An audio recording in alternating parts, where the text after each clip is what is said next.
नमस्कार,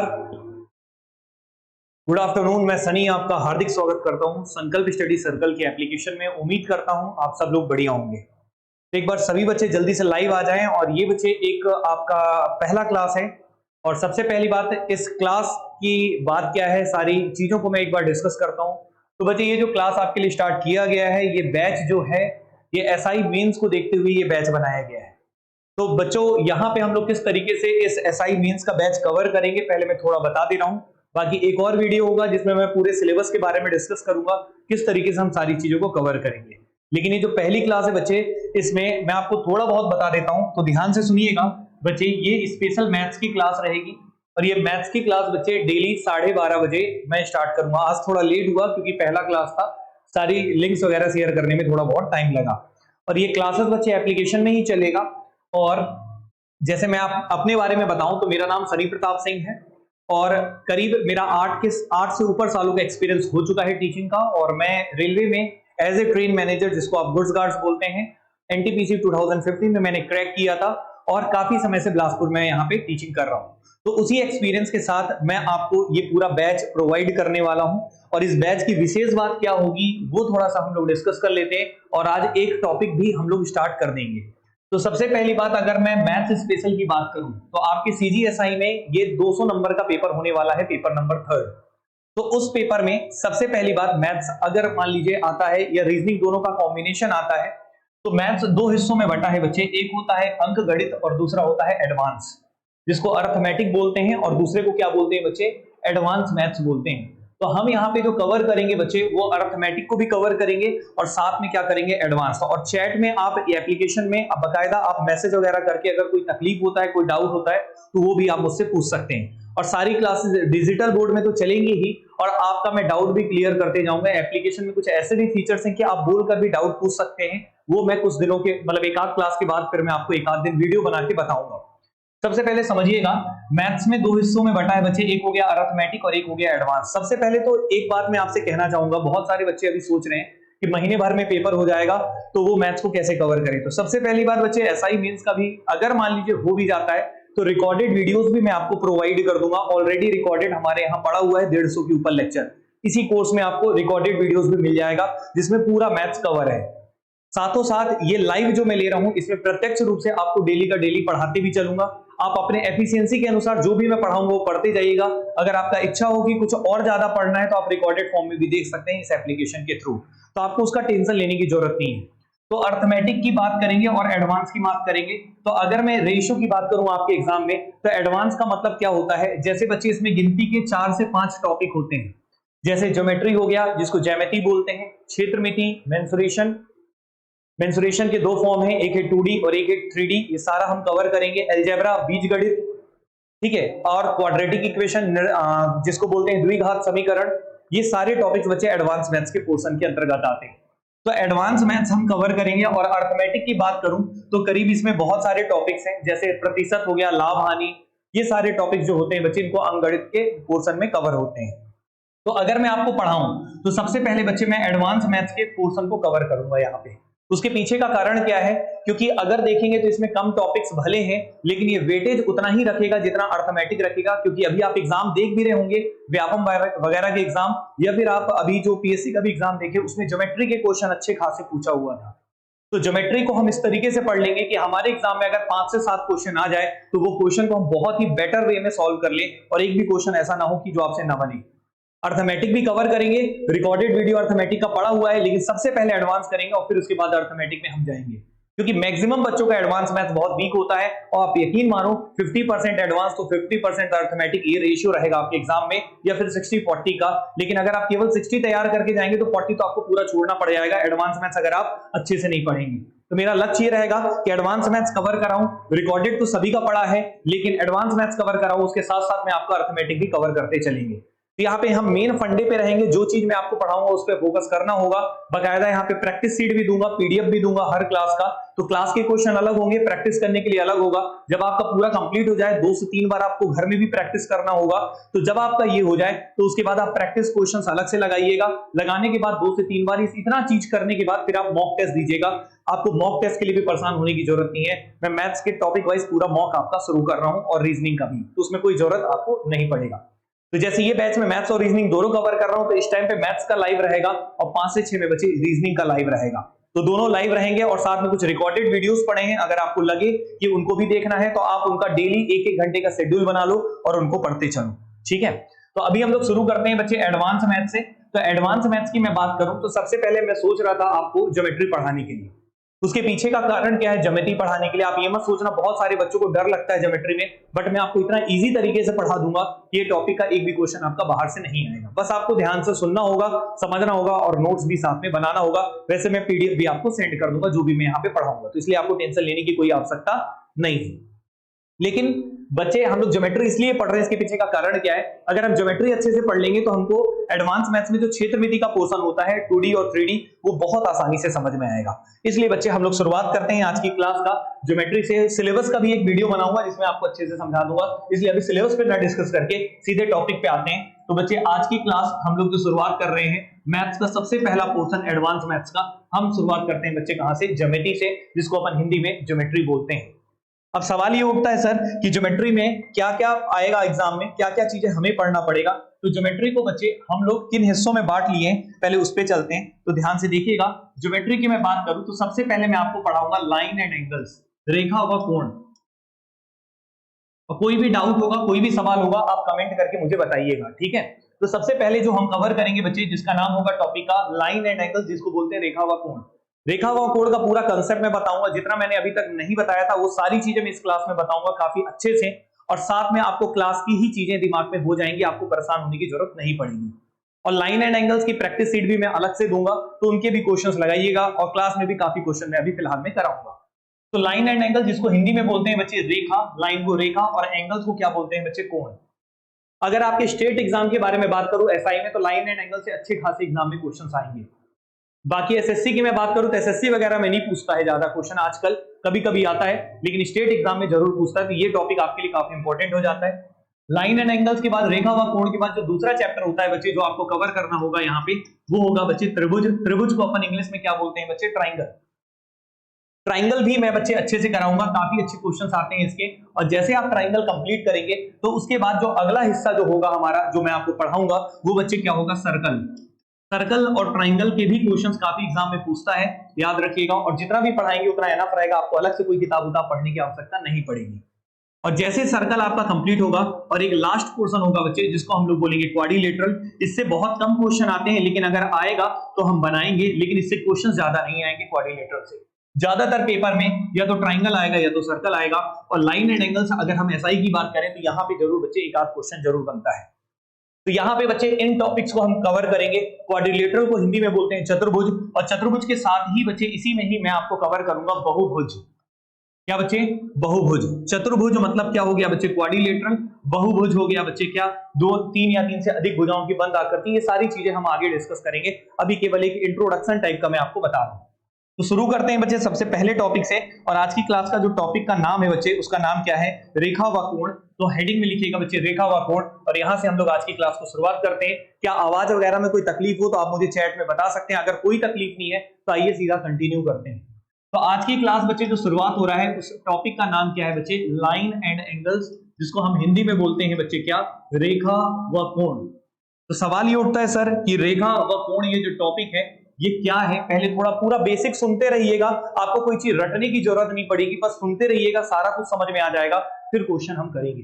तो line and angles की मैं बात करूं तो सबसे पहली बात, रेखा व कोण के बारे में एक एक करके डिस्कस करेंगे। तो सबसे पहले हम लोग किसके बारे में चर्चा करते हैं बच्चे? रेखा के बारे में। यहाँ पे सबसे पहला पोर्शन में लिखता हूं बच्चे लाइन, और लाइन कैसे बना, क्या बना, ये सारी चीजें थोड़ा सा बेसिक इंफॉर्मेशन आप ले लीजिए, क्योंकि हो सकता है कि एग्जाम में कई बार बेसिक इंफॉर्मेशन से भी क्वेश्चन आ जाए। ऐसा नहीं है कि पेपर पूरा ही कठिन आएगा, पेपर 70% इजी होता है, 30% थोड़े अच्छे क्वेश्चन होते हैं, और मेरा लक्ष्य रहेगा कि इजी भी बन जाए और आपसे अच्छे क्वेश्चन आए वो भी बन जाए। तो एक एक करके डिस्कस करेंगे। तो शुरुआत करते हैं बच्चे किससे?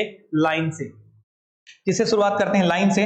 और लाइन को समझाने के लिए मैं एक टेबल बना रहा हूं, ये पूरा पीडीएफ मिल जाएगा, आपको कोई जरूरत नहीं पड़ेगी इसमें, ठीक है? आपको कोई जरूरत नहीं पड़ेगी, बस आपको सुनते रहना है। आपको टेबल मैं यहाँ पे जो भी लिखवा रहा हूँ इसका पूरा पीडीएफ दे दूंगा, आपको कोई जरूरत नहीं पड़ेगा, बस आप ध्यान से सुनते रहिएगा, क्योंकि स्क्रीनशॉट की शायद सुविधा यहाँ पे नहीं है, लेकिन आपको उसके लिए कोई परेशान होने की कोई जरूरत नहीं है। मैं यहीं पे इसका पूरा पीडीएफ आपको सेंड कर दूंगा, ठीक है? तो एक टेबल बना रहा हूं बच्चे, इस टेबल से मैं आपको सारा कुछ लाइन एंड एंगल्स के बारे में चर्चा में यहाँ पे सारी चीजें मैं आपको कवर कराता हूं। तो ध्यान से देखिएगा। जैसे अगर मैंने एक टेबल बनाया और इसको बच्चे मैंने 4 हिस्सों में बांट लेता हूं और आपको समझाता हूं कि क्या चीजें होती है, लाइन क्या होती है, रेखा क्या होती है। तो सबसे पहले डिस्कस करते हैं बच्चे किसके बारे में? पॉइंट के बारे में। सबसे पहले डिस्कस करते हैं बच्चे पॉइंट के बारे में। पॉइंट को हिंदी में बोलते हैं बच्चे बिंदु। हिंदी में क्या बोलते हैं बच्चे? बिंदु। तो थोड़ा सा बिंदु के बारे में समझिए होता क्या है, ठीक है? हिंदी में क्या बोलते हैं बच्चे? बिंदु, पॉइंट। तो कोई पूछे कि व्हाट इज पॉइंट, पॉइंट है क्या? तो पॉइंट जो होता है बच्चे ये एक डायमेंशनलेस होता है। डायमेंशनलेस का मतलब ये है बच्चे बिंदु, मतलब यहां पे अगर आप बोलें तो डायमेंशन का मतलब होता है बच्चे विमा रहित। क्या होता है बच्चे? विमा रहित। विमा मतलब क्या होता है बच्चे? विमाएं मतलब होता है डायमेंशन। डायमेंशन का मतलब एक ऐसा जिसके पास 3 चीजें हो, या तो लंबाई, या तो चौड़ाई, या तो ऊंचाई। लंबाई, चौड़ाई, ऊंचाई जो होती है उनको विमाएं बोलते हैं। विमाएं को इंग्लिश में डायमेंशंस बोलते हैं। लेकिन ऐसी आकृति जिसके पास डायमेंशन ही ना हो, ना लंबाई हो, ना चौड़ाई हो, ना ऊंचाई हो, उसको हम लोग क्या बोलते हैं बच्चे? बिंदु। क्या बोलते हैं बच्चे? बिंदु। इसलिए कहा जाता है कि जो बिंदु होता है बच्चे वो क्या होता है? डायमेंशनलेस। जो बिंदु होता है बच्चे वो क्या होता है? डायमेंशनलेस। तो यहां पर लिख लेते हैं बिंदु क्या है। तो बिंदु बच्चे एक डायमेंशनलेस यूनिट है। डायमेंशनलेस का मतलब क्या बच्चे? विमा रहित। क्या बोलेंगे बच्चे? विमा रहित। तो यहां पे आप चाहे तो लिख लीजिएगा विमा रहित। विमा रहित मतलब ना इसके पास लंबाई होता है, ना चौड़ाई होता है, ना ऊंचाई होता है। तो याद रखिएगा डायमेंशनलेस किसे कहेंगे बच्चे? पॉइंट को कहेंगे। बहुत बेसिक बात मैं आपको बता रहा हूं, ये बेसिक बात भी कई बार एग्जाम में पूछता है। तो बिंदु क्या होता है? विमा रहित होता है, ना इसके पास लंबाई होती है, ना चौड़ाई होती है, ना ऊंचाई होती है, तीनों नहीं रहता है, इसी को हम लोग क्या बोलते हैं बच्चे? विमा रहित। तो पहला पॉइंट आपके सामने मैंने बताया, बिंदु मतलब पॉइंट। और पॉइंट होता क्या है? विमा रहित मतलब कोई विमाएं नहीं होती। जैसे आयत में विमाएं होती हैं, लंबाई भी होता है, चौड़ाई होता है, तब आयत बनता है। वृत्त के पास भी रहता है बच्चे, त्रिज्या रहता है, रेडियस रहता है, लेकिन इसके पास कुछ नहीं रहता बिंदु के पास। ये हो गया बेसिक पॉइंट। तो बेसिक मतलब आपको समझ में आया कि बिंदु होता क्या है। अब बच्चे दूसरे पॉइंट पे चलते हैं। दूसरा यहां पे लिख रहा हूं बच्चे, जिसको हम लोग बोलते हैं क्या? रे। क्या बोलते हैं बच्चे? रे। और रे को हम लोग इंग्लिश में क्या बोलते हैं? रे बोलते हैं। और हिंदी में क्या बोलते हैं बच्चे? किरण। रे को हिंदी में क्या बोलते हैं बच्चे? किरण। अब कोई पूछे आपसे कि व्हाट इज रे, किरण क्या होता है, तो इसके बारे में अगर हम चर्चा करें तो किरण बच्चे, किरण को अगर आप बनाना चाहते हैं तो सबसे पहली बात कि कोई भी एक बिंदु रखिए, पहले समझ लीजिए फिर मैं इसको लिखवाता हूं। कोई बिंदु रखिए और बिंदु से किसी एक दिशा में आप आगे बढ़ जाइए, यही क्या कहलाएगा? किरण। क्या कहलाएगा? किरण। मतलब खास बात ये होती है किरण की कि इसका स्टार्टिंग पॉइंट होता है, शुरुआती बिंदु होता है। इसका क्या चीज होता है बच्चे? शुरुआती बिंदु होता है। इसके पास शुरुआती बिंदु होता है। जैसे अगर कोई आप किरण बनाना चाहते हैं तो उसके पास एक शुरुआत का बिंदु होगा, लेकिन इसका जो अंत का बिंदु होता है वो नहीं होता। यहाँ पे एंडिंग पॉइंट जो होता है बच्चे, अंत का बिंदु, अंतिम बिंदु जो होता है बच्चे, वो इसके पास नहीं होता। एक ऐसी हम यहाँ पे बच्चे किरण के बारे में बात करें तो किरण क्या होता है? किरण एक ऐसा बच्चे यूनिट है जिसके पास शुरुआती बिंदु तो होगा लेकिन अंतिम बिंदु नहीं होगा। शुरुआती बिंदु मतलब स्टार्टिंग पॉइंट होगा लेकिन अंतिम बिंदु नहीं होगा। जैसे यहाँ पे बच्चे हमने डॉट लगाया है, ये स्टार्टिंग पॉइंट है और ये किसी एक दिशा में बढ़ रहा है, और ये किस दिशा तक जा रहा है ये हमें नहीं पता, ये आगे बढ़ते जा रहा है, इसी को क्या बोलते हैं? किरण। तो पेपर में ऐसा सवाल पूछ सकता है कि उस यूनिट को क्या बोलते हैं जिसके पास शुरुआत का बिंदु हो लेकिन अंतिम का बिंदु नहीं हो। तो याद रखिएगा उसे हम लोग थ्योरेटिकल क्वेश्चंस में अगर ऐसा पूछे तो आप बोलिएगा बच्चे क्या बोलते हैं उसे? किरण। क्या बोलते हैं? किरण। अब किरण का इस्तेमाल कहां पे होता है बच्चे? एक थोड़ा सा जानकारी के लिए मैं बता दे रहा हूं। तो किरण बच्चे हम लोग एंगल जब निकालते हैं, एंगल बनाते हैं, क्या बनाते हैं बच्चे? एंगल बनाते हैं, तो हम लोग किरण का इस्तेमाल करते हैं। किसका इस्तेमाल करते हैं? किरण का इस्तेमाल करते हैं जब भी हम एंगल बनाते हैं। जैसे कि एग्जांपल के तौर पे, जैसे आपको कोई एंगल बनाना है तो यहाँ पे ये और ये बच्चे किरण होती हैं और इनके बीच का जो कोण है वो एंगल होता है। तो किरण किस काम में आती है? एंगल को बनाने में। किस काम में आती है? एंगल को बनाने में। ये भी एक फंडामेंटल बात था, ये भी एक बेसिक सा बात था। उम्मीद करता हूं ये बात भी आपको क्लियर होगा। तो सबसे पहले मैं बिंदु के बारे में बताया जिसका मतलब होता है विमा रहित। दूसरा बच्चे किरण, किरण के पास शुरुआती बिंदु होता है लेकिन अंतिम बिंदु नहीं होता, उसको हम लोग क्या बोलते हैं बच्चे, किरण। अब जो अगला हिस्सा बच्चे तीसरा पॉइंट जो होगा, ये पहला पॉइंट मैंने आपको पढ़ाया, ये पहला पॉइंट था, ये दूसरा पॉइंट था, तीसरा पॉइंट जो होगा बच्चे वो होगा लाइन। इस तरीके से आपको लिखने की कोई जरूरत नहीं, बस सुनते रहिए, ये पूरा पीडीएफ आपको मिल जाएगा, ग्रुप में डाल दूंगा मैं। अब तीसरा बच्चे यहाँ पे रेखा लिखा हुआ है, क्या लिखा हुआ है बच्चे, रेखा। रेखा का मतलब क्या होता है बच्चे, लाइन। इंग्लिश में हम लोग इसको क्या बोलते हैं, लाइन। और लाइन की खास बात क्या होती है पहले ये समझते हैं। तो लाइन की खास बात ये होती है कि इसके पास ना स्टार्टिंग पॉइंट होता है ना एंडिंग पॉइंट होता है, मतलब ना इसके पास स्टार्टिंग पॉइंट है ना एंडिंग पॉइंट है, उसको हम लोग रेखा बोलते हैं। जिसके पास स्टार्टिंग पॉइंट हो लेकिन एंड पॉइंट ना हो तो उसको हम क्या बोलते हैं, किरण। लेकिन जिसके पास ना स्टार्टिंग पॉइंट हो ना एंड पॉइंट हो, दोनों ना हो, तो हम यहाँ पे लिख लेते हैं पहले, फिर आपको अच्छे से समझाएंगे। जैसे मैंने बोला कि कोई एक ऐसा लाइन, लाइन किसे बोलते हैं जिसके पास स्टार्टिंग पॉइंट भी ना हो, शुरुआती बिंदु ना हो और अंतिम बिंदु भी ना हो। बहुत बेसिक सी बात बता रहा हूं आपको, सुनना बस है, इससे एग्जाम में डायरेक्ट क्वेश्चन नहीं, अभी आपके आगे बेसिक से लेकर अच्छे लेवल तक मैं आपको पढ़ाऊंगा, इसलिए सुनते रहिएगा। शुरुआत बिंदु भी ना हो, अंतिम बिंदु भी ना हो, तो उसको क्या बोलते हैं, रेखा। जैसे एग्जाम्पल के तौर पे मैं बनाता हूं आपके सामने, जैसे ध्यान से देखिएगा, रेखा किसे बोलेंगे, जैसे मान लीजिए ये है और एक और मैं यहां से बना दिया इस तरीके से, ये बच्चे क्या कहलाएगा, रेखा। इसके पास कोई स्टार्टिंग बिंदु नहीं है, अंतिम बिंदु नहीं है, दोनों इस तरीके से आगे बढ़ रहे हैं, दोनों दिशाओं में आगे बढ़ रहे हैं, कोई ना स्टार्टिंग पॉइंट है ना एंड पॉइंट है, दोनों का अनंत तक जा रहे हैं, तो इसे क्या बोलते हैं, रेखा। तो रेखा और किरण में फर्क ये है, रेखा का स्टार्टिंग पॉइंट नहीं होता ना एंडिंग पॉइंट होता है, लेकिन किरण का बच्चे स्टार्टिंग पॉइंट नहीं होता है लेकिन एंडिंग पॉइंट नहीं होता। ये एक माइनर सा डिफरेंस है, तो इसे आप याद रखिएगा। अगले में चलते हैं बच्चे, चौथा पॉइंट इसी के साथ मैं आपको समझा देता हूं। तो लाइन के बारे में भी अगर आपको क्लियर हुआ है तो चौथा पोर्शन जो रहेगा बच्चे, जिसको हम लोग बोलते हैं क्या, लाइन सेगमेंट। क्या बोलते हैं बच्चे, लाइन सेगमेंट, जिसको हिंदी में बोलते हैं रेखा खंड। क्या बोलते हैं, रेखा खंड। सेगमेंट का मतलब खंड हो जाता है, रेखा मतलब लाइन, तो रेखा खंड। अब रेखा खंड क्या होता है, इस बात पे चलते हैं। तो रेखा खंड की खास बात ये होती है कि इसके पास स्टार्टिंग पॉइंट भी होता है और एंड पॉइंट भी होता है, दोनों होता है। तो हम यहाँ पे लिख लेते हैं बकायदा कि ऐसी रेखा जिसके पास स्टार्टिंग पॉइंट भी हो, मतलब लाइन जिसके पास स्टार्टिंग पॉइंट भी हो, शुरुआती बिंदु भी हो और अंतिम बिंदु भी हो, एंड पॉइंट भी हो, शुरुआती बिंदु भी हो और अंतिम बिंदु भी हो, उसे क्या बोलते हैं बच्चे, रेखाखंड। क्या बोलते हैं बच्चे, रेखाखंड। तो ये एक माइनर सा फर्क है। जैसे एग्जांपल के तौर पे मैं आपके सामने यहाँ पे डायग्राम बनाता हूं, ध्यान से देखिएगा, रेखाखंड के लिए। तो जैसे मान लीजिए कोई रेखा है, ये इस तरीके का, ये एक रेखा, ये तो रेखा हो गया। लेकिन अगर मैं बोल दूं इसके पास स्टार्टिंग पॉइंट भी हो, एंड पॉइंट भी हो, तो जैसे यहाँ पे मैंने बना दिया स्टार्टिंग पॉइंट, यहाँ पे बना दिया एंड पॉइंट, तो ये हो गया एक स्टार्टिंग पॉइंट, ये हो गया एंड पॉइंट, तो ये बच्चे क्या कहलाएगा, रेखाखंड। क्या कहलाएगा, रेखाखंड। क्लियर है। तो आपको ये चारों चीजें पता चला, बिंदु, किरण, रेखा, रेखाखंड, ये सबके इंफॉर्मेशन आपको क्लियर होगा। ये एकदम बेसिक था, ये पूरा आपको मिल जाएगा, उसमें आपको परेशान होने की जरूरत नहीं है। ठीक है बच्चे, ठीक है।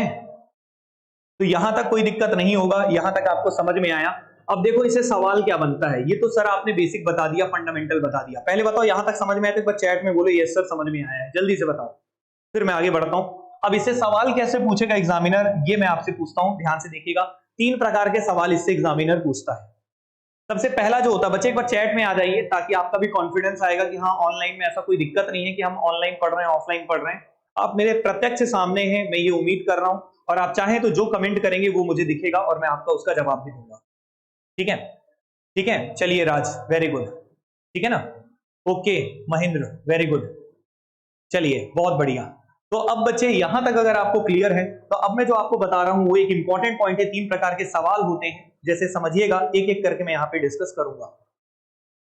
ठीक है, तो याद रखिएगा, क्वेश्चन ऐसे पूछता है कि अगर किसी एक बिंदु से कितनी रेखाएं खींची जा सकती हैं। सवाल नंबर 1, सवाल नंबर 1 है क्या बच्चे, एक पॉइंट से कितनी रेखाएं खींची जा सकती है। सवाल नंबर 1 बच्चे, through one point, through one point, एक बिंदु से कितनी रेखाएं खींची जा सकती हैं, पहला सवाल।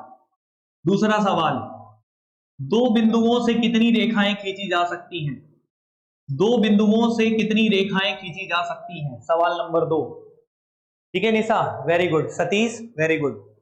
तो यहाँ पे बच्चे Ramesh bhai very good, Girish very good. ध्यान से देखिए, सवाल है पहला नंबर, आप लोग चाहें तो कमेंट में जवाब दे सकते हैं कि एक बिंदु से कितनी रेखाएं गुजर सकती हैं, दो बिंदुओं से कितनी रेखाएं गुजरती हैं।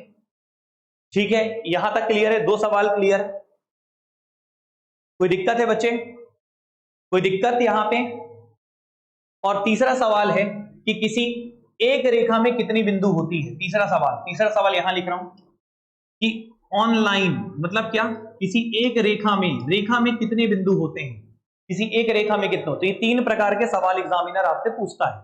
बहुत बेसिक पेपर अगर आया और ये बेसिक भी बच्चे नहीं कर पाते तो बच्चे यहाँ पे आपको समझना होगा कि आप बेसिक भी कई बच्चे नहीं कर पाते क्योंकि उनका कंसेप्ट क्लियर नहीं होता। तो कंसेप्ट के साथ हम क्लियर कर रहे हैं तो बेसिक तो बनेगा ही। जैसे सवाल नंबर 1 जो है, इसका जवाब क्या होगा। सवाल मेरा पहला ये है कि किसी एक बिंदु से कितनी रेखाएं खींची जा सकती हैं। तो जैसे समझिएगा, कोई एक बिंदु है, रेखा बोला हूं, रेखाखंड नहीं बोला हूं, रेखाखंड तो खींची ही नहीं जा सकती। रेखाखंड के लिए स्टार्टिंग पॉइंट और एंड पॉइंट दोनों चाहिए। क्लियर है? तो किसी एक बिंदु से बच्चे आप अनंत रेखाएं खींची जा सकती हैं, कितनी भी रेखा आप खींच सकते हैं। तो याद रखिएगा, किसी एक बिंदु से कितनी रेखाएं खींची जा सकती है, तो इसका जवाब क्या होगा बच्चे, अनंत। क्या होगा बच्चे, अनंत। वेरी गुड राज, बहुत बढ़िया। दूसरा सवाल कि दो बिंदुओं से कितनी रेखाएं खींची जा सकती हैं। जैसे मान लीजिए दो बिंदु है, जैसे एक बिंदु ये है और एक बिंदु ये है, तो इन दोनों के बीच में बच्चे एक ही रेखा खींची जा सकती है। याद रखिएगा, ऐसा कोई रेखा नहीं खींचा जा सकता क्योंकि रेखा हमेशा एक फ्लैट होता है। तो याद रखिएगा, कोई भी दो बिंदु से मात्र एक रेखा खींची जा सकती है। तो यहां भी लिख लीजिएगा, दो बिंदुओं से बच्चे एक रेखा खींची जा सकती है। तीसरा सवाल, एक रेखा में कितने बिंदु होते हैं। तो कोई भी रेखा की बात करेंगे तो ये रेखा है, तो बच्चे इस रेखा में अनंत बिंदु होते हैं। कितने बिंदु होते हैं, अनंत होते हैं। तो याद रखिएगा, किसी एक रेखा में बच्चे अनंत बिंदु होते हैं, इनफाइनाइट पॉइंट्स होते हैं। तो ये बच्चे एकदम बेसिक फंडामेंटल मैंने बताया, ये आपको पीडीएफ के फॉर्म में अभी मिल जाएगा, जो भी मैंने यहाँ पे लिखा है। तो आप उस सबक नोट्स बना लीजिएगा, अभी केवल सुनते चलिए तो आपको बहुत अच्छे से चीजें क्लियर होते जाएंगी। क्लियर है बच्चे? तो सबसे पहले बच्चे मैंने आपके सामने डिस्कस किया यहाँ पे लाइन एंड एंगल्स का एकदम फंडामेंटल बात। उम्मीद करता हूं ये फंडामेंटल आपको समझ में आ गया होगा और कोई तकलीफ नहीं होगा। तो अब हम कहानी को आगे लेके चलते हैं।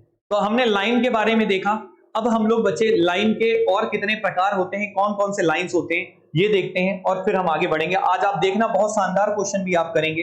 तो सबसे पहली बात, लाइन के प्रकार अगर मैं आपको पढ़ाना चाहता हूं तो फिर से एक टेबल बनाता हूं और उस टेबल के साथ आपको सारे लाइन के प्रकार मैं आपको बता दूंगा। तो यहाँ पे अगेन बच्चे एक टेबल बनाता हूं और इस टेबल के साथ आपको पूरा अच्छे से समझा दूंगा। ध्यान से देखिएगा।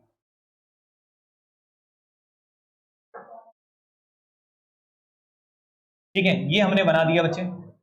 अब इसको हम लोग चार हिस्सों में बांट लेते हैं। कितने हिस्सों में बांट लेते हैं, चार हिस्सों में। तो देखिए बच्चे, लाइन के प्रकार में चलते हैं। सबसे पहले ध्यान से सुनिएगा। तो लाइन के अगर मैं प्रकार में चलता हूं तो सबसे पहला जो लाइन है बच्चे, यहां पे लिखिएगा इंटरसेक्टिंग लाइंस।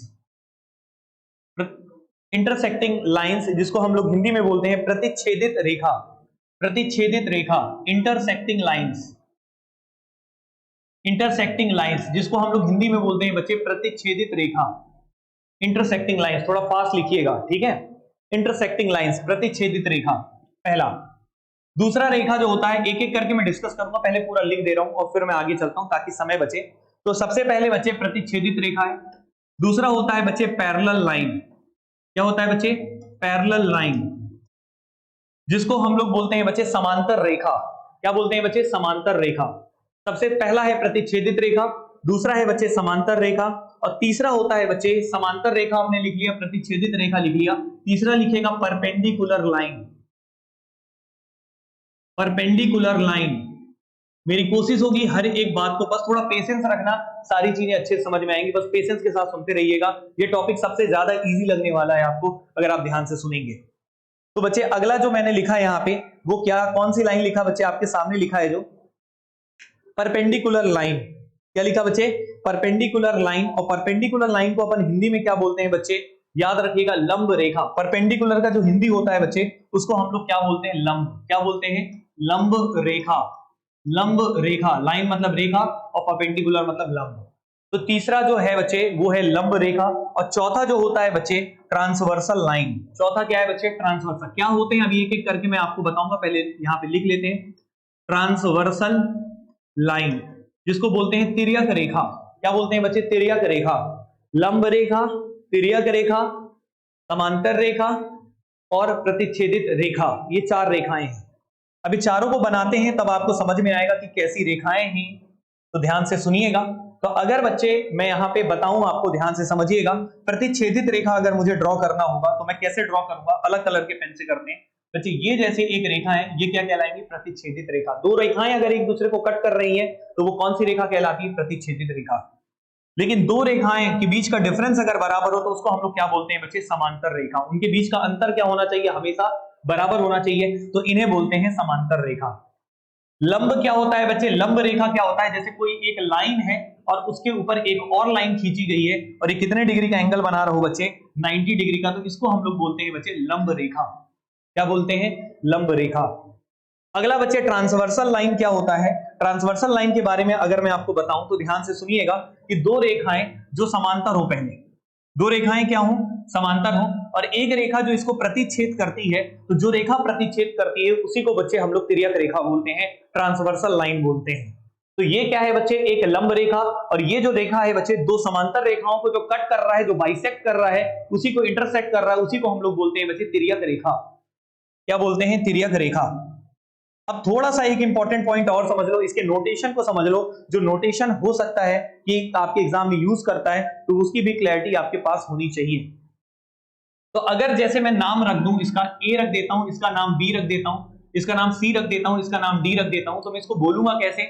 यहां पे बोलूंगा AB is CD is perpendicular to AB, या फिर AB is perpendicular to CD। तो यहां पे इसको लिखा जाएगा AB लंब है CD का, AB is perpendicular to AB is perpendicular to CD।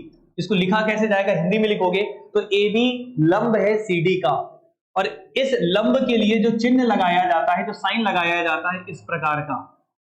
अगर मैं लिखूं AB is perpendicular to CD, तो ये बच्चे हम लोग इस तरीके से लिखेंगे, मतलब ये परपेंडिकुलर का साइन होता है, लंब का साइन होता है। AB is perpendicular to CD। इतना क्लियर?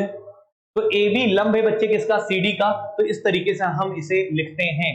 तो ये साइन किसका है बच्चे? याद रखना, लंब का। अब जैसे यहां पे बात करूं, ये दो रेखाएं जब समांतर हैं तो AB is parallel to CD, AB समांतर है CD का। तो यहाँ पे समांतर का जो चिन्ह होता है वो इस तरीके का होता है, जैसे मान लो मैं लिखा AB और ये किसका समांतर है? CD का। तो ऐसे दो यहाँ पे वर्टिकल लाइन खींच दीजिए, तो ये बताता है कि ये दोनों रेखाएं क्या है? समांतर, और ये बताता है कि ये दोनों रेखाएं क्या है बच्चे? यहाँ पे लंब है एक दूसरे के। तो ये इतना बेसिक फंडामेंटल मैंने आपके सामने रखा, उम्मीद करता हूं ये बात आपको क्लियर होगा। तो ये लाइन की जो हल्की फुल्की जानकारी थी वो मैंने बताया, और ये जो रेखा है बच्चे इसी को क्या बोलते हैं? तिर्यक रेखा। यहां तक समझ में आया तो लिखने की जगह थंब अप का साइन दीजिएगा, फिर मैं आगे बढ़ता हूं। ध्यान से देखिए, यहां तक समझ में आया बच्चे? तो बहुत ही बेसिक से हम लोग चल रहे हैं, एक एक पॉइंट को लेके चल रहा हूं, और मैंने आपको किसके बारे में बताया बच्चे? रेखा के बारे में बताया। तो रेखा के बारे में बताने के बाद मैं आज अच्छे अच्छे क्वेश्चंस भी कराऊंगा, लेकिन रेखा के बाद अब हम लोग चलेंगे बच्चे किसमें? यहाँ पे रेखा अगर मैंने आपको बता दिया है तो कुछ इंपॉर्टेंट बातें और डिस्कस करूंगा जो आपके एग्जाम के लिए काफी इंपॉर्टेंट होगा। तो अब हमें क्या डिस्कस करना है बच्चे? एंगल। क्या डिस्कस करना है? एंगल। अब एंगल के बारे में बताने के लिए पहले मुझे कुछ इंपॉर्टेंट बातें आपके सामने डिस्कस करना पड़ेगा, फिर मैं एक एक करके डिस्कस करूंगा। ठीक है? यहां तक बताओ क्लियर है कि नहीं?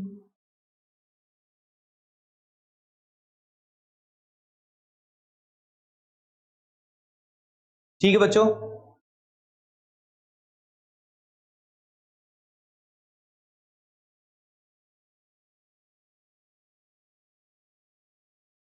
कोई तकलीफ है बच्चे? आइए अब एंगल के बारे में थोड़ा सा चलते हैं। जैसे मैंने आपको लाइन के बारे में बताया, अब उसी प्रकार से थोड़ा सा एंगल के बारे में पढ़ते हैं।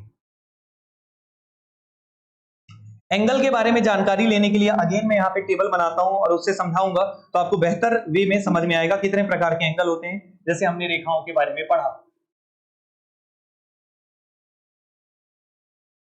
ध्यान से देखिएगा।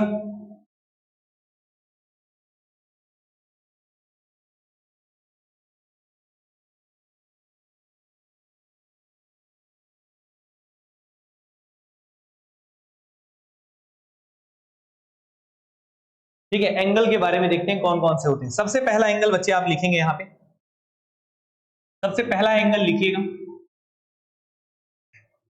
सबसे जो पहला एंगल होता है बच्चे उसको बोलते हैं एक्यूट एंगल। पहले एक काम करते हैं, पहले मैं बना देता हूं फिर मैं आपको बताता हूं, ध्यान से सुनिएगा।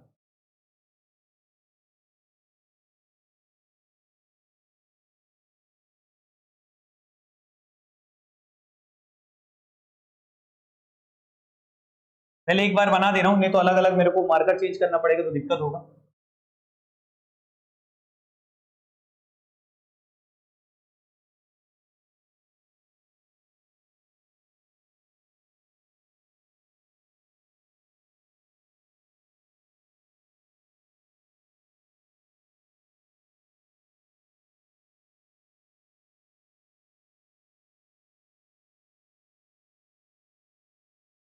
ठीक है, देखो ध्यान से।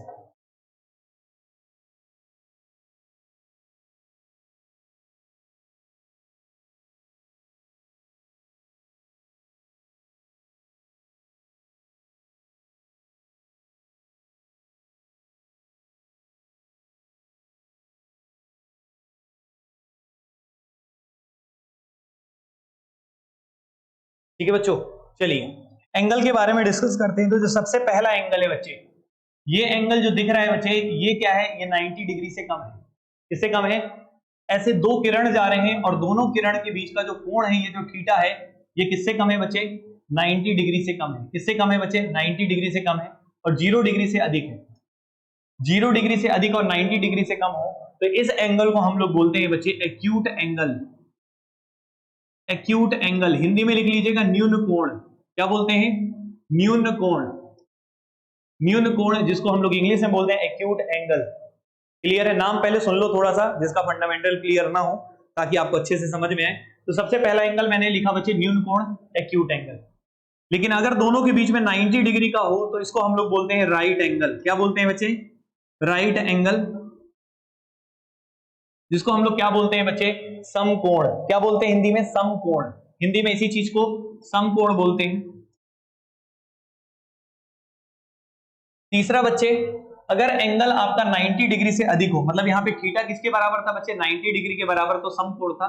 लेकिन थीटा अगर आपका थीटा अगर किससे अधिक हो? 90 डिग्री से अधिक हो। किससे अधिक हो? 90 डिग्री से अधिक हो और 180 डिग्री से कम हो। 90 डिग्री से अधिक हो और 180 डिग्री से कम हो तो उसे बोलते हैं बच्चे अधिक कोण। क्या बोलते हैं बच्चे? अधिक कोण, ऑब्ट्यूज एंगल। हिंदी में बोलते हैं अधिक कोण। क्या बोलते हैं बच्चे? अधिक कोण। लेकिन अगर एंगल आपका कंप्लीट 180 डिग्री के बराबर हो, 180 डिग्री के बराबर हो, तो इसको बोलते हैं बच्चे स्ट्रेट एंगल, सरल कोण। क्या बोलते हैं बच्चे? सरल कोण, स्ट्रेट एंगल। क्या बोलते हैं बच्चे? सरल कोण। 180 डिग्री के बराबर हो तो इसको हिंदी में सरल कोण बोलते हैं, इंग्लिश में स्ट्रेट एंगल। अगर ये एंगल जो दिख रहा है ये आपका किससे अधिक है मैं बता देता हूं। देखो, पहले 0 और 90 के बीच में था, ये 90 हुआ, 90 180 के बीच में है, अब ये 180 के बराबर है। लेकिन अगर 180 से ऊपर हुआ, अगर आपका एंगल किससे ऊपर हुआ? 180 डिग्री से ऊपर हुआ और 270 डिग्री से कम हुआ, तो इसको बोलते हैं रिफ्लेक्स एंगल। क्या बोलते हैं? Reflex angle. हिंदी में बोलते हैं वृहद कोण। क्या बोलते हैं? वृहद कोण। रिजु कोण भी बोला जाता है, वृहद कोण भी बोलते हैं। शायद हिंदी में आपने सुना होगा वृहद कोण, रिजु कोण या वृहद कोण बोला जाता है बच्चे, रिफ्लेक्स एंगल। क्लियर है कि नहीं? लेकिन अगर एंगल आपका थीटा, मैंने थोड़ा शायद गड़बड़ किया है क्या? हाँ बिल्कुल ठीक है, कोई दिक्कत नहीं। यहां तक क्लियर है बच्चे? कोई प्रॉब्लम है किसी को? लेकिन अगर मान लीजिए थीटा किसके बराबर हो? पूरा 360 डिग्री के बराबर। किसके बराबर हो बच्चे? 360 डिग्री। मैंने कुछ गड़बड़ बनाया है कि ठीक बनाया है? ठीक बनाया है, कोई दिक्कत नहीं है। ये वृहद कोण है। क्लियर है कि नहीं? ठीक है बच्चे, ये वृहद कोण है। ये एक काम कर दो, यहाँ पे 270 की जगह 360 कर लो।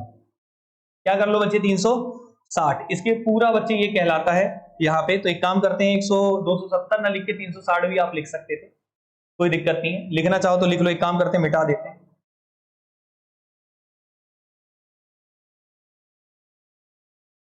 ये रिफ्लेक्स एंगल होता है, वृहद कोण होता है। लेकिन जो आपका ये जो थीटा, अगर ये कंप्लीट एंगल जो होता है बच्चे, इसको बोलते हैं एंगल कितने डिग्री का? 360 डिग्री का। तो इसको हम लोग बोलते हैं पूर्ण कोण। क्या बोलते हैं? पूर्ण कोण, जिसको हम लोग इंग्लिश में बोलते हैं कंप्लीट एंगल। बच्चे ये हो गया एंगल के टाइप्स। क्लियर है? ये एग्जाम में कोई नहीं पूछेगा कि कौन सा एंगल क्या है, बट आपको ये जानकारी होना चाहिए, आपका बेस तैयार होना चाहिए, तभी तो मैं आप इमारत बड़ी बड़ी खड़ी करूंगा। पहले आपका बेस तो तैयार कर दूं। क्लियर है कि नहीं है? तो ये बच्चे एंगल के प्रकार हो गए। उम्मीद करता हूं यहां तक कोई दिक्कत नहीं होगा, यहां तक कोई प्रॉब्लम नहीं होगा बच्चे। तो ये हो गया न्यून कोण, सम कोण, अधिक कोण, सरल कोण, वृहद कोण, और ये हो गया कंप्लीट एंगल, पूर्ण कोण। क्लियर है कि नहीं? समझ में आया बच्चे? कोई तकलीफ है? चलिए, तो यहां तक आपको क्लियर हो गया, एंगल्स के बारे में भी आपको इंफॉर्मेशन मिल गई। कोई तकलीफ हो तो बताइएगा, फिर हम आगे बढ़ते हैं। यहां तक कोई दिक्कत बच्चे? तो सबसे पहले आपको लाइन की बेसिक प्रकार पता चले, एंगल्स के प्रकार पता चले। अब हम कहानी को थोड़ा सा और आगे ले चलते हैं, जो कि आपके लिए काफी इंपॉर्टेंट होगा। पहले बताइए यहां तक क्लियर है कि नहीं है? अब एक इंपॉर्टेंट बात सुनिएगा बच्चे, जो आपके एग्जाम के लिए काफी जरूरी है और काफी इंपॉर्टेंट है। जैसे देखिए, अभी तक हम लोग एक तिर्यक रेखा ड्रॉ किए थे, शायद आपको याद होगा। ध्यान से सुनिएगा, कुछ इंपॉर्टेंट बात मैं बता रहा हूं, यहां से खेल शुरू हो रहा है। जैसे बच्चे मान लो दो समांतर रेखाएं हैं, एक रेखा ये है और एक रेखा ये। ये दोनों रेखाएं क्या है बच्चे? समांतर है। दोनों रेखाएं क्या है? पैरेलल है। अगर एक रेखा में खींच देता हूं, इस रेखा को क्या बोलते हैं? अभी अभी मैंने पढ़ाया था तिर्यक रेखा। क्या बोलते हैं? तिर्यक रेखा, ट्रांसवर्सल लाइन। यहां पे एक एंगल 1 बन रहा है, एक एंगल 2 बन रहा है, एक एंगल 3 बन रहा है, एक एंगल 4 बन। देखो, आपको रटना नहीं है, आपको इतने सारे शब्द याद नहीं करने, आप टेंशन मत ले लेना। पता चला आपको सब रटना पड़े, कुछ नहीं रटना है, आप सुन बस लो। एग्जाम में जो क्वेश्चन आएगा मैं बताऊंगा कैसे आएगा, वो आसानी से सॉल्व होगा, उस पर टेंशन नहीं लग रही। थ्योरी वाला पोर्शन है, आपको बस सुन लेना है, समझ लेना है कि हाँ इसको ये बोलते हैं, वो बोलते हैं। बाकी आप ये मत परेशान होना, इसको याद करना पड़ेगा, रटना पड़ेगा। बस सुन लो, याद करने की कोई जरूरत नहीं, अपने आप दिमाग में बैठ जाएगा, इतनी बार हम यूज करेंगे। पहला, दूसरा, तीसरा, चौथा मैंने नामकरण कर दिया। यहां पे कर देता हूं बच्चे 5वां, ये हो गया 6वां, ये हो गया 7वां, और ये हो गया बच्चे 8वां। क्लियर है? अब दो यहां पे पैरेलल लाइन, जिसको बोलते हैं क्या बच्चे? समांतर रेखाएं, उनको जो काट रहा है वो क्या काट रहा है? तिर्यक रेखा। और ये 4 प्रकार के जो कोण बन रहे हैं, इनके बारे में थोड़ा सा आपको जानकारी होनी चाहिए, क्योंकि इन पे आधारित भी एग्जाम में क्वेश्चंस बनते हैं। तो वैसे आपको बस जानने के लिए बस समझना है, मतलब आपको इसको पूरा लिखना नहीं है, ठीक है? तो एक काम करते हैं, इसको थोड़ा सा छोटा कर दे रहा हूं, और उसके बाद फिर मैं किनारे कहीं एक टेबल बना के आपको लिखवा देता हूं। 4 चीजें आपको दिमाग में रखनी है। देखो, टेबल बना बना के पढ़ाऊंगा ना, बहुत इजी पड़ जाएगा आपको। यहां रख देता हूं, अब इधर टेबल बना लेता हूं, दिख तो रहा होगा, आई थिंक कोई इतना छोटा भी नहीं है। समझ में आ रहा है? चलो देखो, अब यहाँ पे बच्चे फिर से हम लोग क्या करते हैं? टेबल बनाते हैं। फिर से क्या बनाते हैं? टेबल बनाते हैं। ध्यान से देखिएगा, यहाँ पे अगेन हम एक टेबल बनाते हैं, और इस टेबल में ही सारा कुछ कंप्लीट कर देंगे। समझ में आ रहा है क्या बोल रहा हूं मैं? जैसे ध्यान से देखिएगा,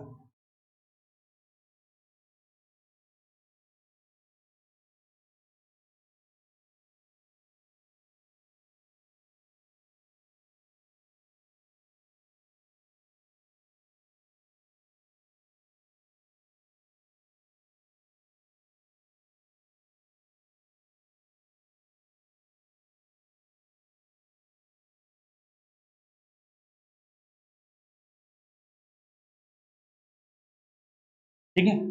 देखो बच्चे, ध्यान से सुनना। सबसे पहले बात, हमने दो रेखाएं, समांतर रेखाएं खींची हैं, और दोनों कट हो रही हैं बच्चे एक तिर्यक रेखा से। समझ में आ रहा होगा, आई थिंक कोई दिक्कत नहीं है ना? पानी वानी पी लेना, नींद आ रही हो, दोपहर का टाइम है, मैं समझ सकता हूँ, नींद बहुत आती है। मेरे को तो नहीं आती, क्योंकि मैं तो पढ़ा रहा हूँ आप लोग के सामने, ठीक है? तो मुझे इतना प्रॉब्लम नहीं है। वैसे मैं भी 8 बजे से लगातार पढ़ा रहा हूँ। तो अभी आप एक काम कीजिएगा, पानी वगैरह पीते रहिएगा, नींद ना आए। क्योंकि देखो, अभी आप थ्योरेटिकल पोर्शन चल रहा है, 3 क्लास जैसे कंप्लीट होगी, ज्योमेट्री में बहुत मजा आने वाला है। 3 क्लास लेकिन होना चाहिए। 3 क्लास के बाद वो मजा, वो स्वाद मिल जाएगा आपको जो चाहिए, ठीक है ना? अभी सुनते बस रहिएगा, थ्योरेटिकल पोर्शन है पूरा।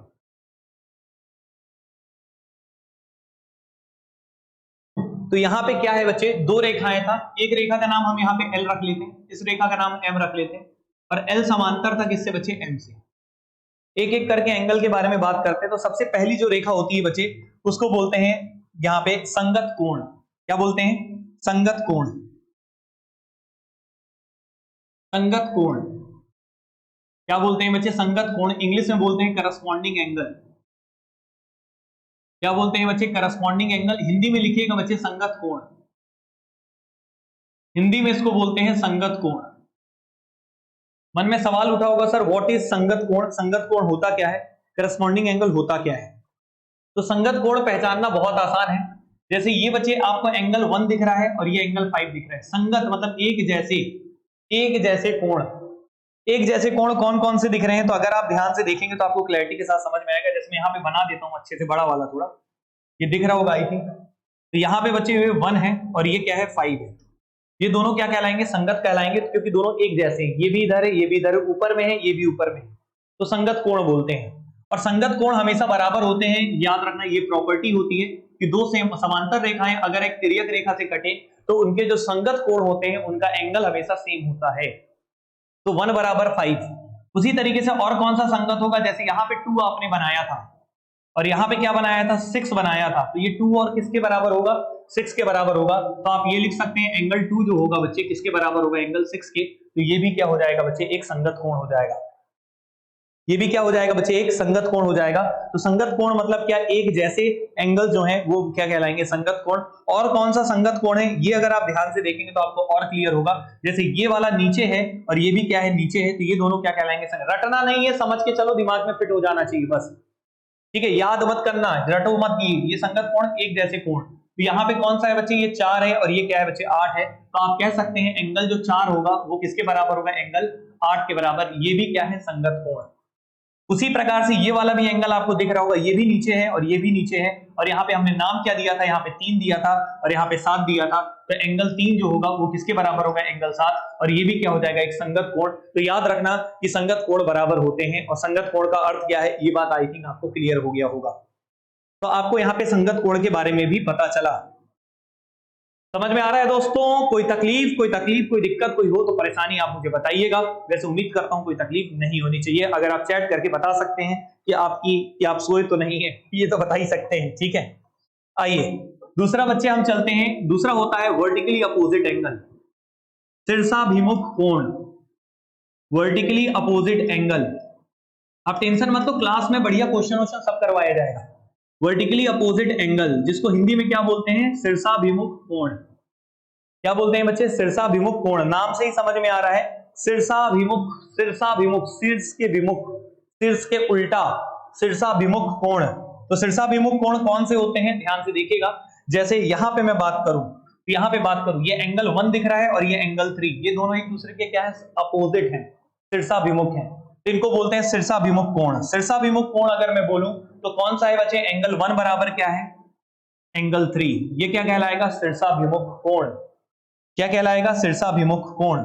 उसी प्रकार से 2 किसके बराबर है बच्चे? 4 के। तो ये भी क्या कहलाएगा? शीर्षाभिमुख कोण। क्या कहलाएगा? शीर्षाभिमुख कोण। तो यहाँ पे लिख लेता हूं बच्चे, यहाँ पे एंगल 2 जो है वो किसके बराबर है? एंगल 4 के। तो ये भी क्या कहलाएगा बच्चे? शीर्षाभिमुख कोण। क्लियर है? वैसे ही 5 किसके बराबर होगा? 7 के बराबर। तो 5 बराबर 7 होगा, तो यहां भी लिख लेते हैं एंगल 5 बराबर एंगल 7। तो ये भी शीर्षाभिमुख कोण होगा। वैसे ही 6 बराबर क्या हो जाएगा? 8। तो यहां पे लिख लेते हैं एंगल 6 बराबर क्या होगा? एंगल 8। तो ये भी क्या कहलाएंगे? शीर्षाभिमुख कोण कहलाएंगे।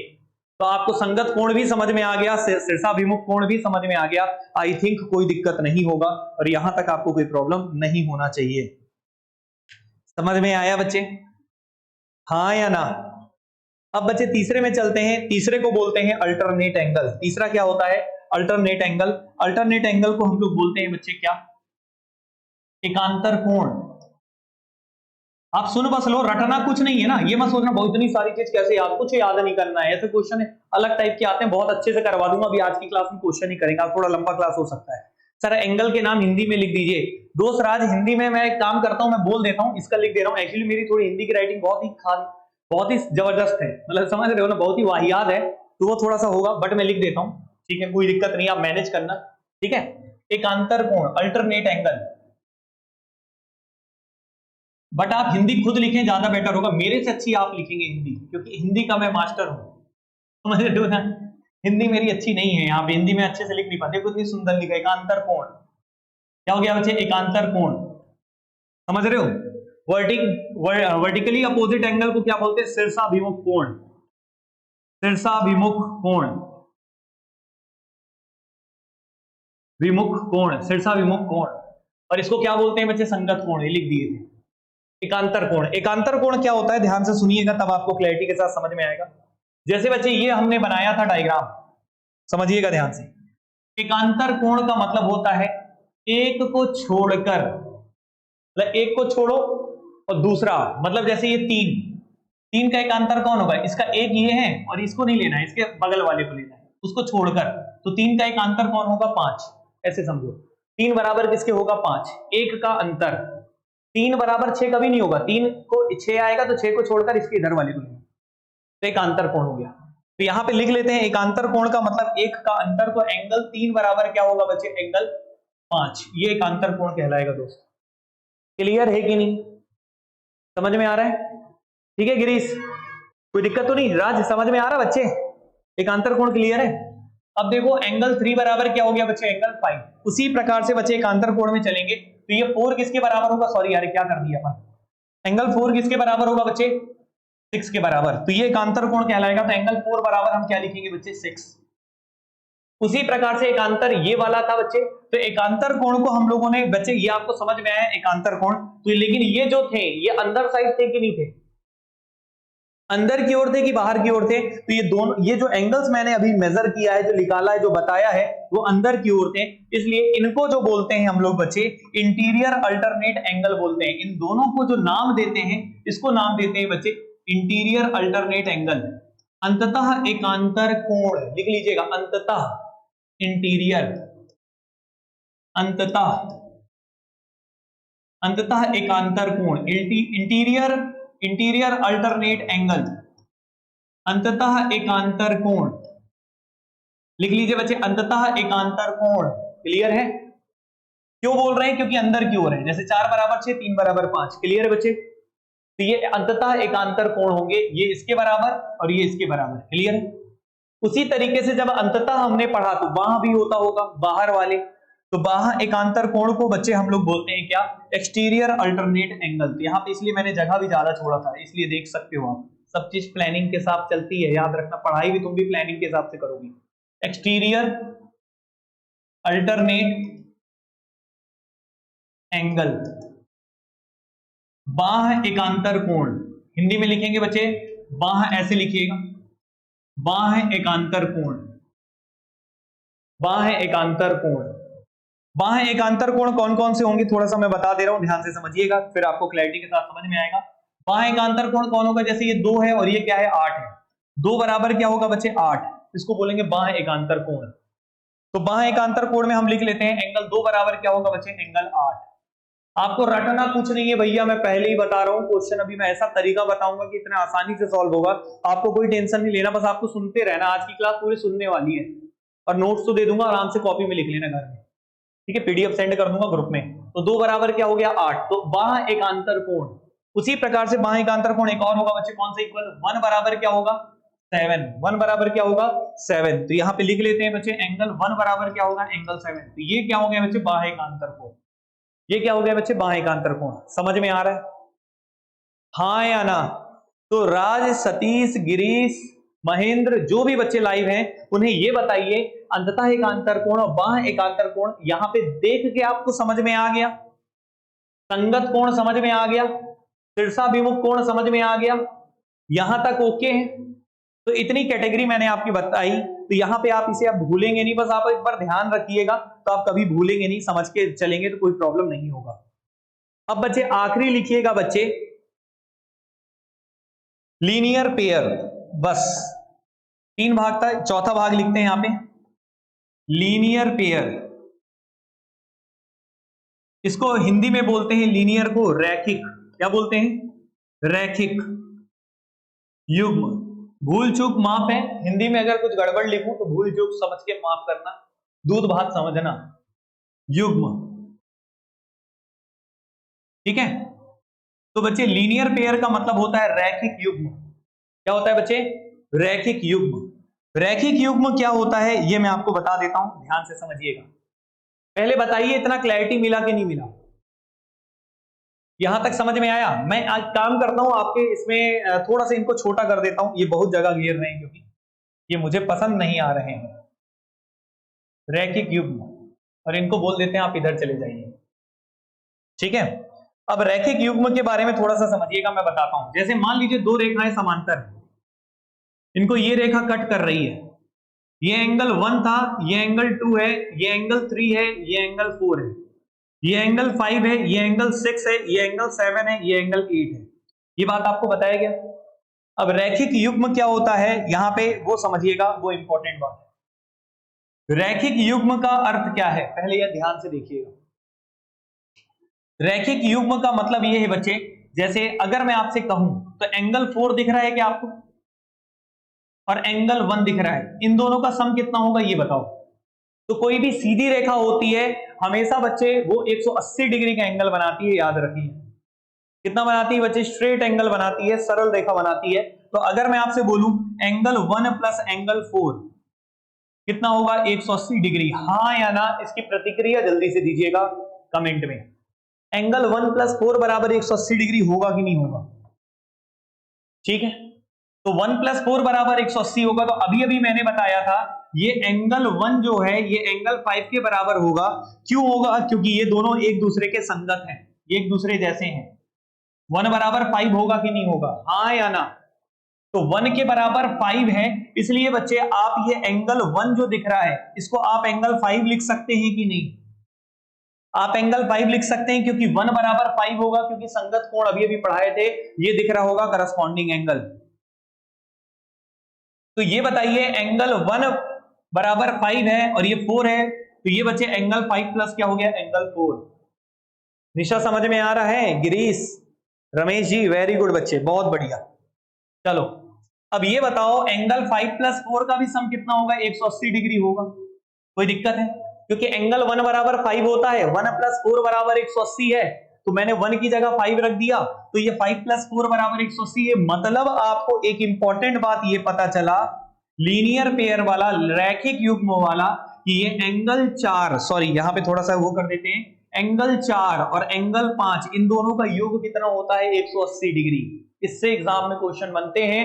अभी प्रैक्टिस कराऊंगा क्वेश्चन, तो उसमें होगा, आज ही की क्लास में करेंगे। समझ में आ रहा है? तो यहां पे लिख देता हूं एंगल 4 प्लस एंगल 5 कितना होगा? 180 डिग्री। समझ में आ रहा है? उसी प्रकार से एंगल 3 प्लस एंगल 6 भी कितना होगा? 180 डिग्री। एंगल 3 प्लस एंगल 6 भी कितना होगा बच्चे? 180 डिग्री। क्लियर है? उसी प्रकार से एंगल 1 प्लस एंगल 8 भी कितना हो जाएगा? 180 डिग्री। एंगल 1 प्लस एंगल 8 इसी तरीके से प्रूफ होगा, बस अभी रट लेना, लिख लेना। तो यहां पे लिख लो एंगल 1 प्लस, यहां पे जगह नहीं दिख रहा इसलिए थोड़ा सा ऊपर कर रहा हूं मैं, यहां लिख ले रहा हूं एंगल 1 प्लस एंगल 8 बराबर होगा 180 डिग्री। क्लियर है? उसी प्रकार से angle 2 plus angle 7, angle 2 plus angle 7 भी कितना होगा? 180 डिग्री। याद रहेगा?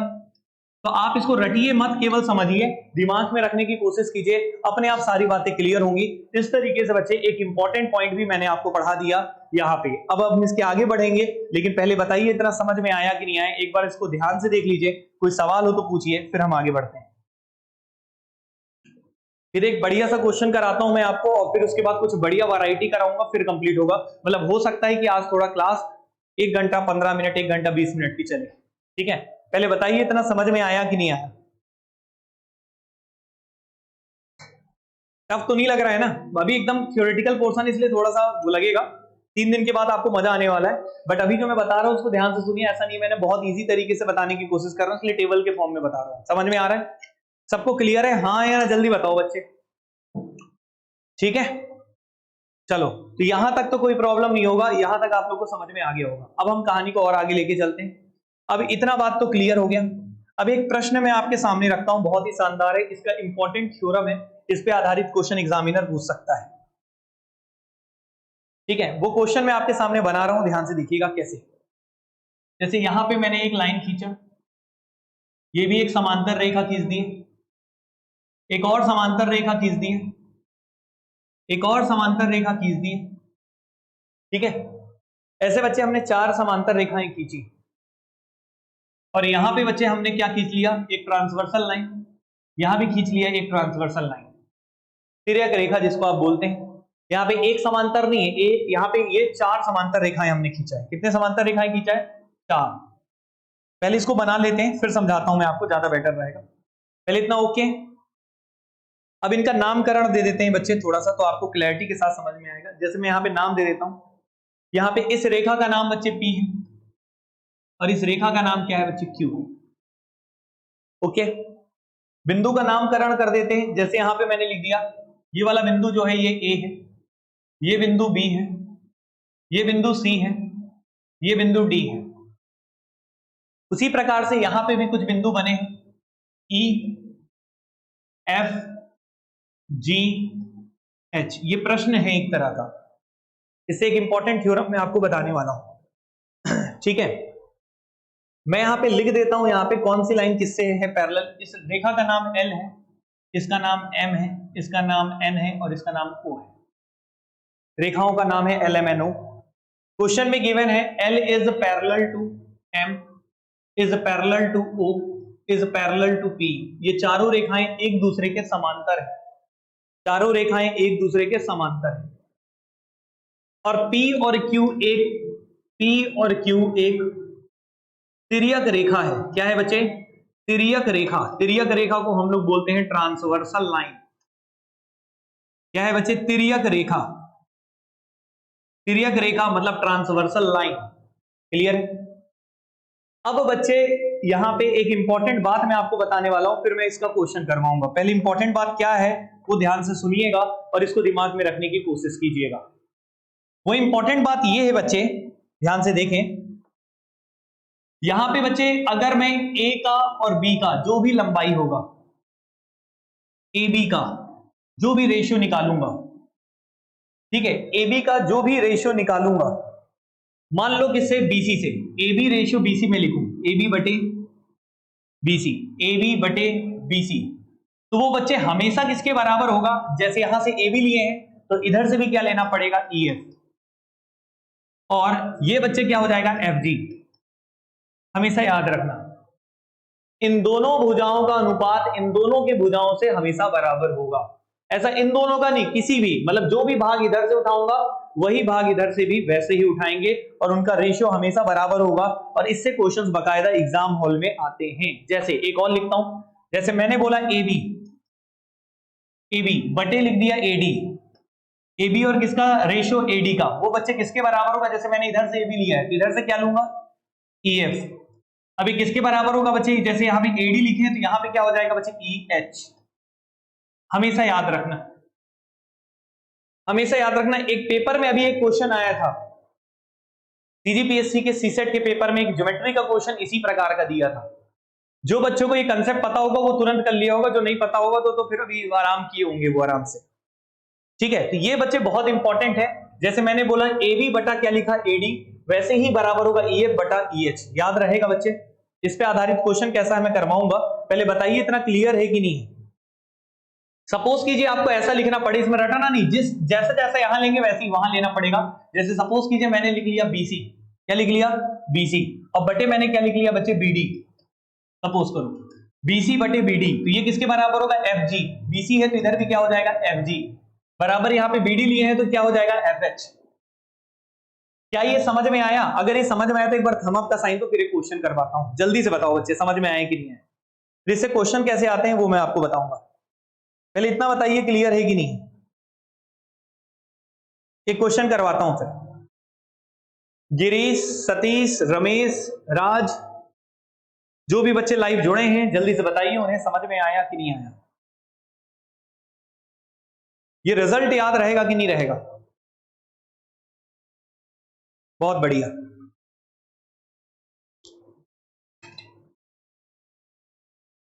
वेरी गुड बच्चों। चलिए एक सवाल मैं आपके सामने ले रहा हूं, ध्यान से देखिएगा। जैसे अब मैं आपके सामने एक सवाल रखता हूं, तब आपको और क्लैरिटी के साथ समझ में आएगा। चार रेखाएं खींचता हूं मैं जो समांतर हैं। पहली रेखा, दूसरी रेखा, अरे अरे अरे अरे रुक जा रुक जा रुक जा, दूसरी रेखा, तीसरी रेखा और ये चौथी रेखा। ये चार रेखाएं और ऐसे एक तिर्यक रेखा खींचा है और एक और तिर्यक रेखा ऐसे खींचा है। ठीक है, ये रेखाएं खींचा है आपके सामने। नामकरण कर देते हैं इसका।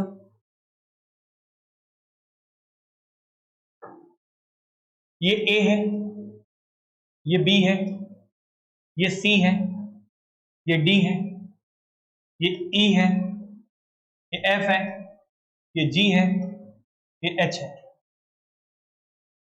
ठीक है, इतना क्लियर है?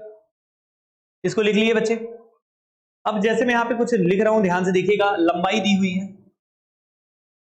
यहां पे दिया हुआ है 30, यहां पे लंबाई दिया है 40, मतलब AB की लंबाई दिया है 30, मतलब ये रेखाखंड है। जब लंबाई दे देता है तो वो रेखाखंड हो जाता है, रेखा नहीं रहता, क्योंकि दो बिंदु होंगे तभी ना, यहां से लेकर यहां तक। क्लियर है कि नहीं? तो ये 30 है, ये कितना दिया है? BC की लंबाई 40 दिया है, और ये कितना दिया है? 50 centimetre. 30 centimetre, 40 centimetre, 50 centimetre paper में दिया था। और क्या दे दिया है? ये 25 सेंटीमीटर दे दिया है, ये 25 सेंटीमीटर गिवन है।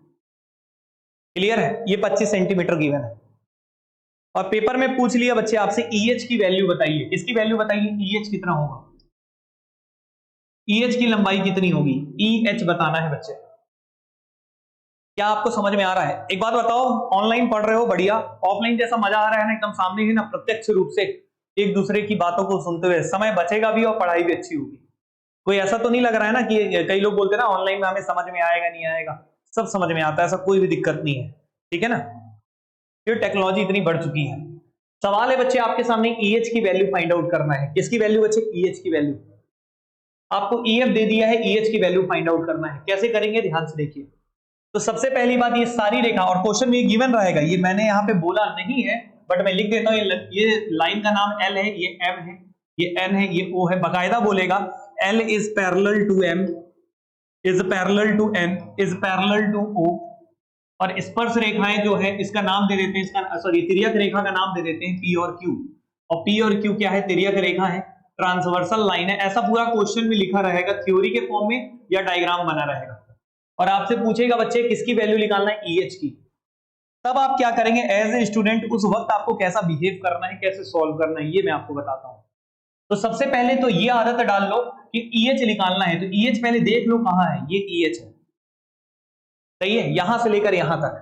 फिर ये देखो कि दिया क्या है, EF दिया है, तो जो निकालना है पहले उसे लिख लो, EH निकालना है, लिख लिए।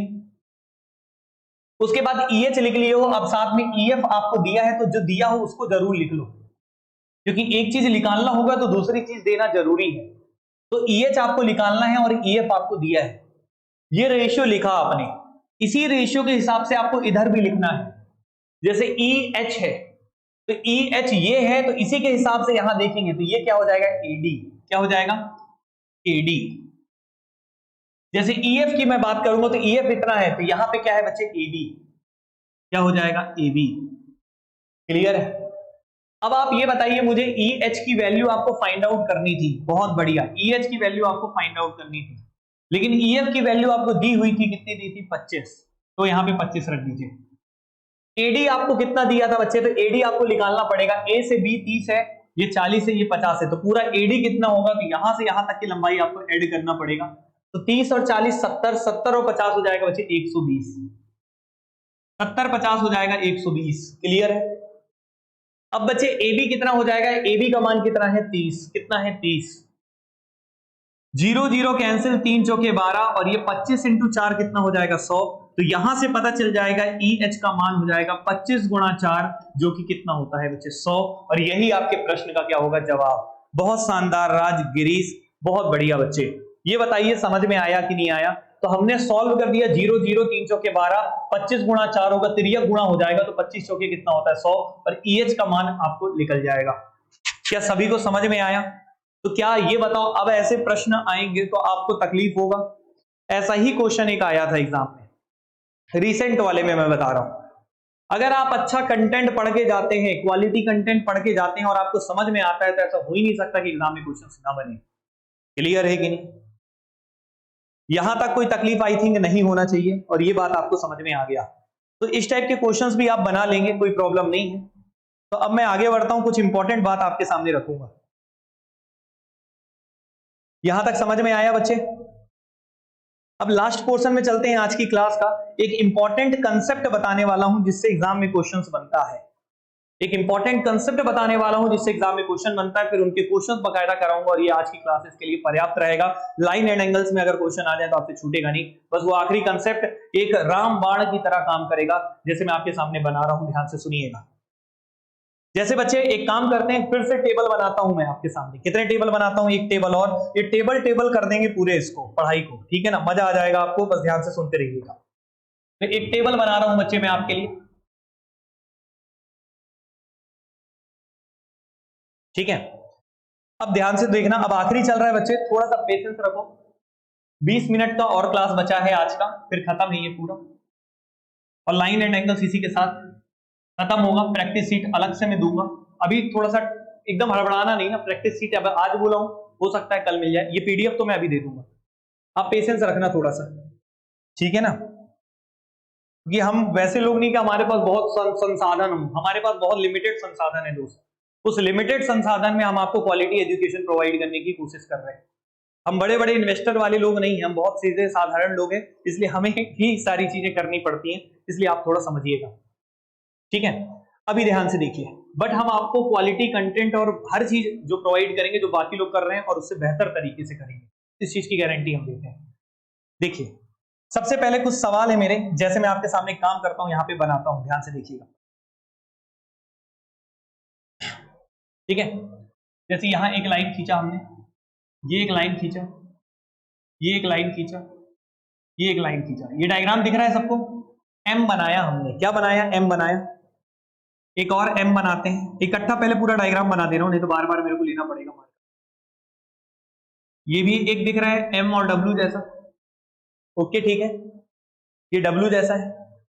वैसे ही एक और बनाता हूं यहां पे, इससे क्वेश्चन इससे बाहर नहीं आएगा, ये जो मैं पढ़ा रहा हूं बस इतना ही है मैक्सिमम, जो अभी कराने वाला हूं उसके बाद आपका सारा खेल कंप्लीट हो जाएगा। ये भी एम जैसा दिख रहा है, एम लेट गया है, और उल्टा एम बना लेते, ये है,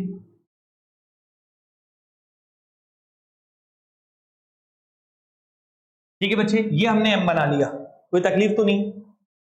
अब ध्यान से समझिएगा, पहले मैं रिजल्ट बता दे रहा हूं, फिर मैं आपको समझा दूंगा कि वो रिजल्ट आया तो आया कैसे। पहले इसको बना लीजिएगा आप लोग।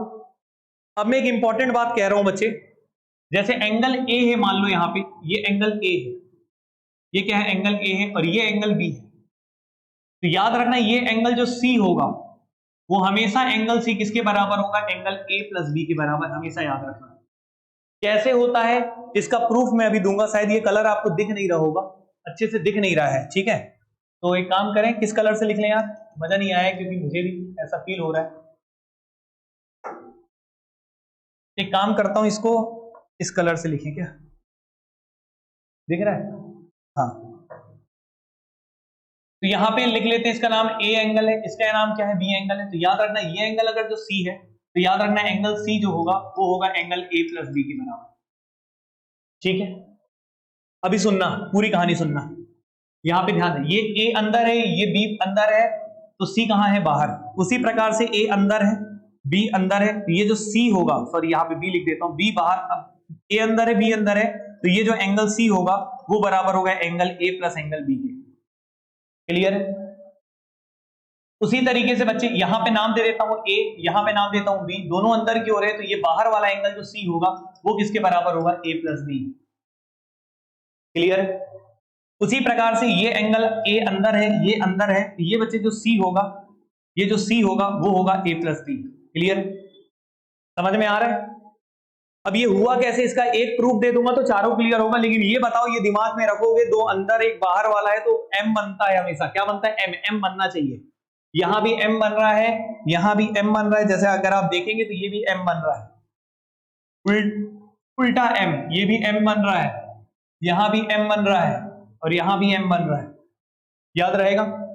और एम बनता है तो दो अंदर वाले एंगल का सम उसके अपोजिट वाला जो है बच्चे, उसके योग, मतलब दोनों अंदर वाले का योग जो होगा वो तीसरा बाहर वाले के बराबर होगा। क्लियर है कि नहीं?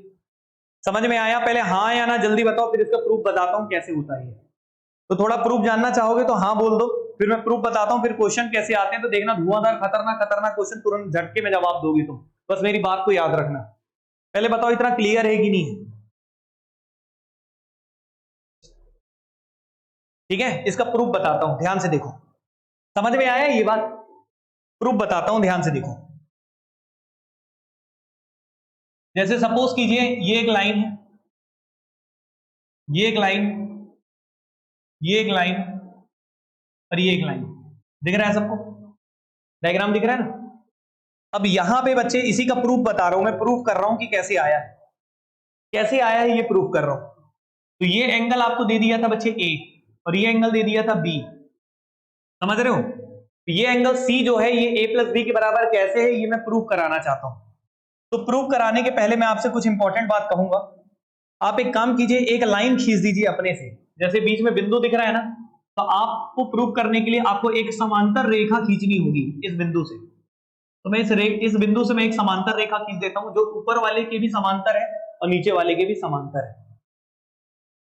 ऐसा करने से क्या हुआ कि ये रेखा और ये रेखा क्या हो गए, समांतर, हाँ या ना?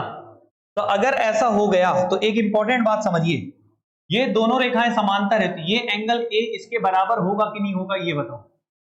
मतलब ये कहना चाहता हूं कि ये एंगल और ये एंगल बराबर होंगे कि नहीं होंगे, अगर होंगे तो क्यों होंगे, थोड़ा सा सोच के बताइए। अगर होंगे तो क्यों होंगे, और ये सोच के बताइए कि ये एंगल और ये एंगल, ये ए है तो ये भी ए होगा। क्यों होगा? क्योंकि इसका मैं प्रमाण और प्रत्यक्ष आपके सामने रखा हूं, ध्यान से देखिएगा।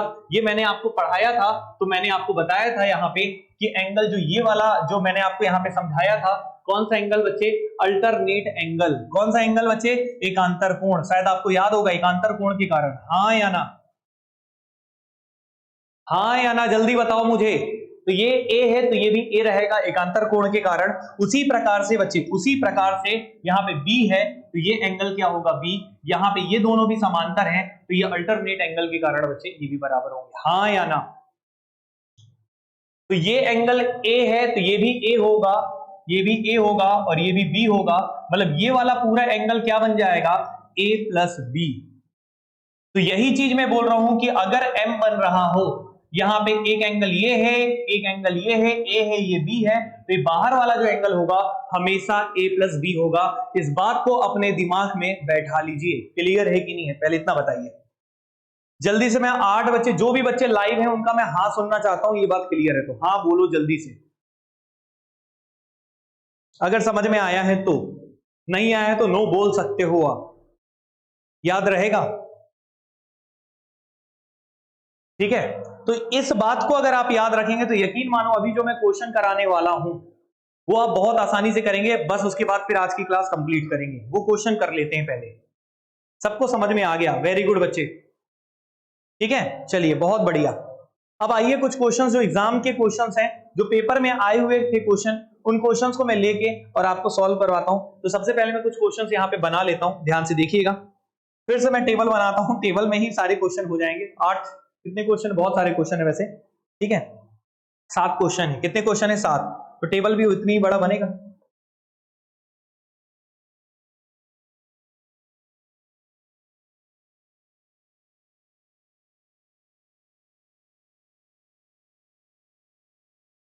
ठीक है, चलो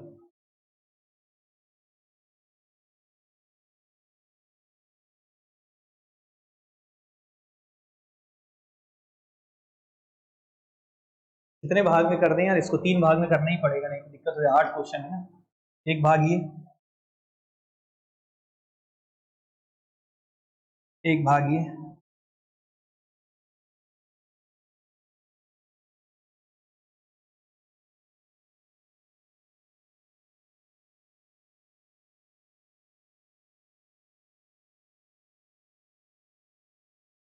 ठीक है।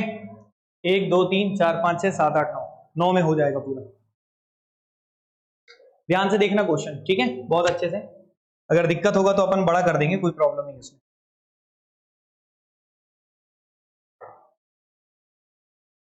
देखो क्वेश्चन किस प्रकार से है, मैं आपके सामने क्वेश्चन बना रहा हूं, आप लोग सब बनाइएगा। अरे बहुत ही उटपटांग बना दिए क्या यार, सही से डायग्राम नहीं बना है ये वाला। चलो कोई बात नहीं।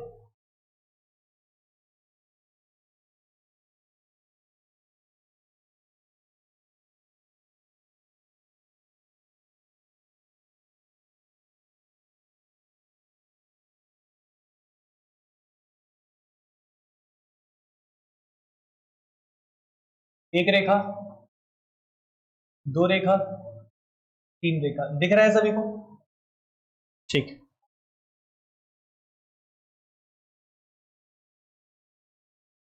ये ऐसे बना हुआ है। ठीक, यहां पे ये दिया है 42 डिग्री, ये दिया है 38 डिग्री। ठीक है, अभी कोई आंसर नहीं बोलेगा ना, ये ओ है और ये एंगल पूछा है। अभी कोई आंसर नहीं बोलेगा, बस मैं लिख बनाते जाओ, पूरे क्वेश्चन बनाने दो मुझे। पहला है पहला सवाल। दूसरा सवाल,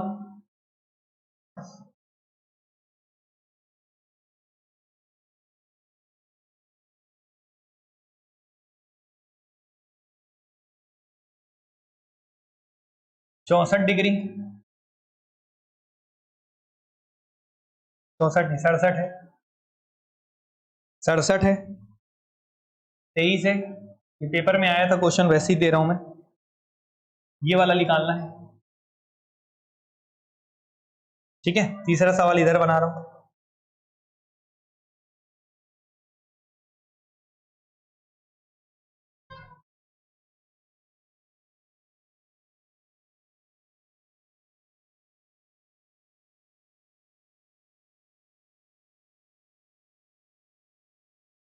ठीक है, यहां पे दिया है बच्चे, यहां पे दिया है ये ए, अच्छे से आप लोग कॉपी में बना लीजिए इसको। ये दिया है बी और ये दिया है सी। फाइंड कीजिए ए प्लस बी माइनस सी कितना होगा। फोर्थ क्वेश्चन,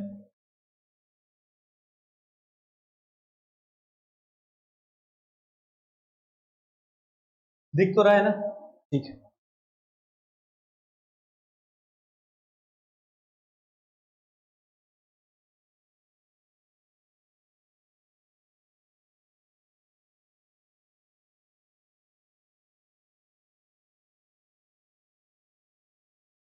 ठीक है, ये दे दिया है बच्चे। आगे सुनना थोड़ा सा, ये दे दिया है 110। ठीक है, सॉरी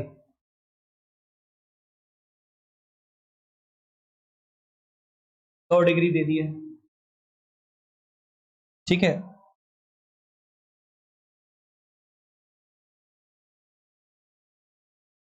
ये दे दिया है 30 डिग्री,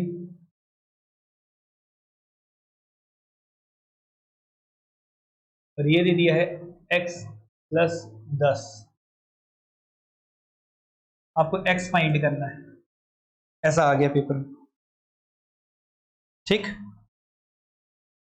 2 सवाल और लिखते हैं।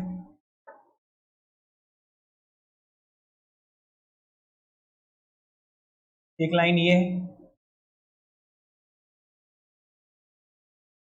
एक लाइन ये है, दिख तो रहा है ना? ठीक है, ये ऐसे खींचे, ये ऐसे खींच दिए। ये 40 डिग्री दिया है, ये 135 डिग्री दिया है, ये O है। एंगल POQ चाहिए। क्या चाहिए? ये P है, ये Q है। आपको निकालना है एंगल POQ कितना होगा। दिख रहा होगा शायद।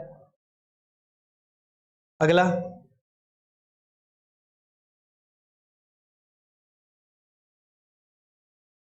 इससे एक भी बाहर नहीं आएगा, जितना पढ़ा दिया वो बस मोर देन एनफ। सारे करा दे रहा हूं मैं, बहुत आसानी से होंगे। जितना कंसेप्ट पढ़ाया उसी से ही लगेगा। आपको कुछ रटना उटना नहीं है, इतना याद रखना। रट्टू तोता मत बनो, समझ के चलो, जो पढ़ाए बस उसको दिमाग में रख लेना। ये ए है, ये बी है,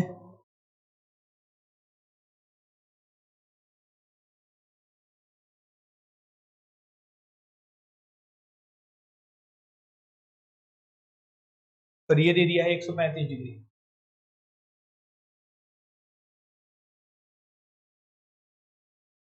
फाइंड ए प्लस बी।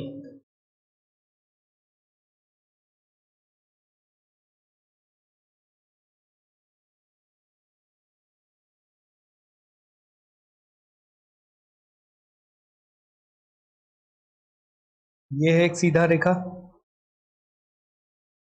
ठीक ऐसा है। ये सब आपको प्रैक्टिस सीट में मिल जाएगा क्वेश्चंस जो है।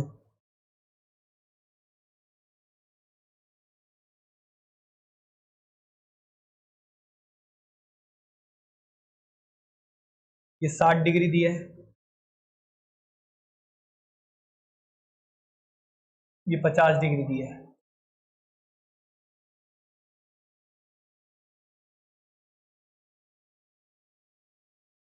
आपको ये पूछा ये वाला एंगल, ये ए नाम है, इसका नाम बी है, इसका नाम ई है।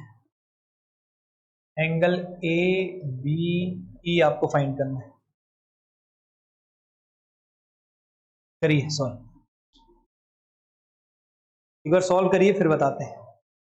ठीक है, लिख लियो सारे क्वेश्चन। दिख रहा है, कोई दिक्कत तो नहीं है ना देखने में? क्वेश्चन को दिख तो रहा होगा ना सब? अब सॉल्व करवाता हूं। करिए एक बार।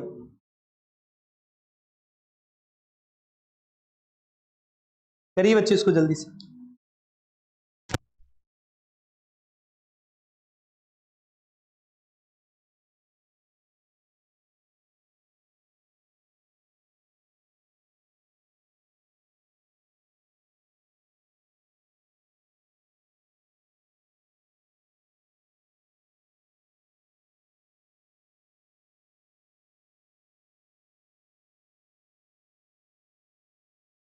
बच्चे क्लियर हुआ? ठीक है, आइए देखते हैं कैसे करेंगे, ध्यान से समझिएगा। एक एक करके करवाता हूं, ध्यान से समझिए। ये 42 38 ये सारा कुछ दिया है ना? अभी ध्यान से समझिएगा थोड़ा सा कैसे करेंगे सॉल्व। ये बच्चे 42 है, ये 38 है, 38 है। ठीक है, अब आपको अभी भी पढ़ाए थे M1। सबसे पहले क्या ढूंढो बच्चे? M। क्या ढूंढो? M बन रहा है कि नहीं। M जैसे बनेगा आपका खेल अपने आप समझ में आ जाएगा। ये M बन रहा है कि नहीं बन रहा है, ये बताओ। बन रहा है तो सीधा सीधा बच्चे क्या हो जाएगा? M बन रहा है तो सीधा सीधा आप जवाब लिख सकते हैं। यहाँ पे कोई प्रॉब्लम वाली बात नहीं है। आपको पता है अगर M बनेगा तो 42 प्लस क्या हो जाएगा? 38। तो 42 और ये 38 का जोड़ हो जाएगा तो 40 और 30 70, 70 और 10 कितना हो जाएगा बच्चे? 80। और ये एंगल आ जाएगा 80। बताओ समझ में आया कि नहीं आया? निशा, सतीश, गिरीश, महेंद्र और कौन लाइव है? जो भी लाइव है बच्चे, सबको समझ में आया कि नहीं आया? जल्दी बताओ। समझ में आया? रमेश, मिनेश, ये बात समझ में आया कि नहीं आया? जल्दी बताओ। क्लियर है? पहले का तो आंसर डायरेक्ट आ गया। फिर बच्चे उसमें भी देखो, ज्यादा टेंशन लेने की जरूरत नहीं। आप M ढूंढो। ये फिर से M बन रहा है कि नहीं बन रहा है? M बन रहा है। अब M बन रहा है तो आपको पता है कि ये वाला एंगल कितना होगा? M बन रहा है तो ये एंगल पता है, इन दोनों का सम होगा, अंदर वाले का जोड़ होता है। तो ये कितना हो जाएगा बच्चे? 67 प्लस 23 जोड़ेंगे तो कितना? 60 और 20 80 और 10 90। तो ये सीधा सीधा कितना आ जाएगा बच्चे? 90। क्लियर है कि नहीं? अब बच्चे ये वाले क्वेश्चन में आ जाओ, तीसरे वाले में। तीसरे वाले में बच्चे अब M नहीं बन रहा, जबरदस्ती M मत बनाना। पता चला तुमने ऐसा कर दिया कुछ कि सर ये M बन तो रहा है, ये M, ये कुछ नया टाइप का M नहीं बनाना भैया। जो ओरिजिनल M होता है वैसे ही M बनाना है। क्लियर है ना? पहले बताओ इतना क्लियर है? तो यहाँ पे M नहीं बन रहा है। जब M नहीं बन रहा है तो कैसे करेंगे? सोचिए थोड़ा सा। पहले बताइए इतना क्लियर है कि नहीं? वहां फंसे कि नहीं फंसे? लेकिन फंसने की जरूरत ही नहीं है, बहुत आसानी से सॉल्व हो जाएगा सारे क्वेश्चन। बस आपको ध्यान से सुनते रहना, समझते रहना है। ठीक है, तो आपको बिल्कुल टेंशन नहीं लेना। यहाँ पे A है, ये B है, ये C है, A plus B minus C आपको निकालना है, ऐसा पेपर में आ जाए। तो आप करिए क्या? सबसे पहले इस रेखा को आगे बढ़ा दीजिए। M बन नहीं रहा था इसलिए। अब बताओ M बनने लगेगा शायद, ये देखो, हाँ या ना? इसको आगे बढ़ाए, इसको आगे बढ़ाया हो तो ये बताओ ये वाला एंगल कितना हो जाएगा? ये मुझे जल्दी से कमेंट करके बताओ। तो ये एंगल क्या A है ना? ये एंगल ये है, तो ये पूरे का सम कितना होता है? 180। तो ये हो जाएगा 180 माइनस A। हाँ या ना? कितना हो जाएगा? 180 माइनस A हो जाएगा। क्लियर है बच्चे? तो 180 माइनस A हो जाएगा। अब देखो, अब आपको M दिख रहा होगा। M देखते हैं कहां पे बन रहा है, ध्यान से देखिएगा। ये बताइए, ये अरे रुक जा रुक जा रुक जा। ठीक है, ये देखो, ये M अब बन रहा होगा, ये M बन रहा है। अब M दिख रहा है ना? तो ये 180 माइनस A हो गया। अब आपको पता है कि ये अंदर वाला कोण है कि नहीं है? ये अंदर वाला कोण, ये अंदर वाला कोण बराबर ये हो जाएगा। तो इन दोनों को जोड़ लीजिए तो होगा क्या? 180 माइनस A प्लस C बराबर क्या हो जाएगा? ये वाला B के बराबर हो जाएगा। हाँ या ना? ज्यादा छोटा तो नहीं हो रहा है? तो ये बताइए, अब यहां पे हमने कर दिया है तो आपको निकालना क्या था? A plus B minus C। तो A को उधर ले जाओ, A को उधर ले जाओगे तो माइनस से उधर जाएगा तो क्या हो जाएगा? प्लस।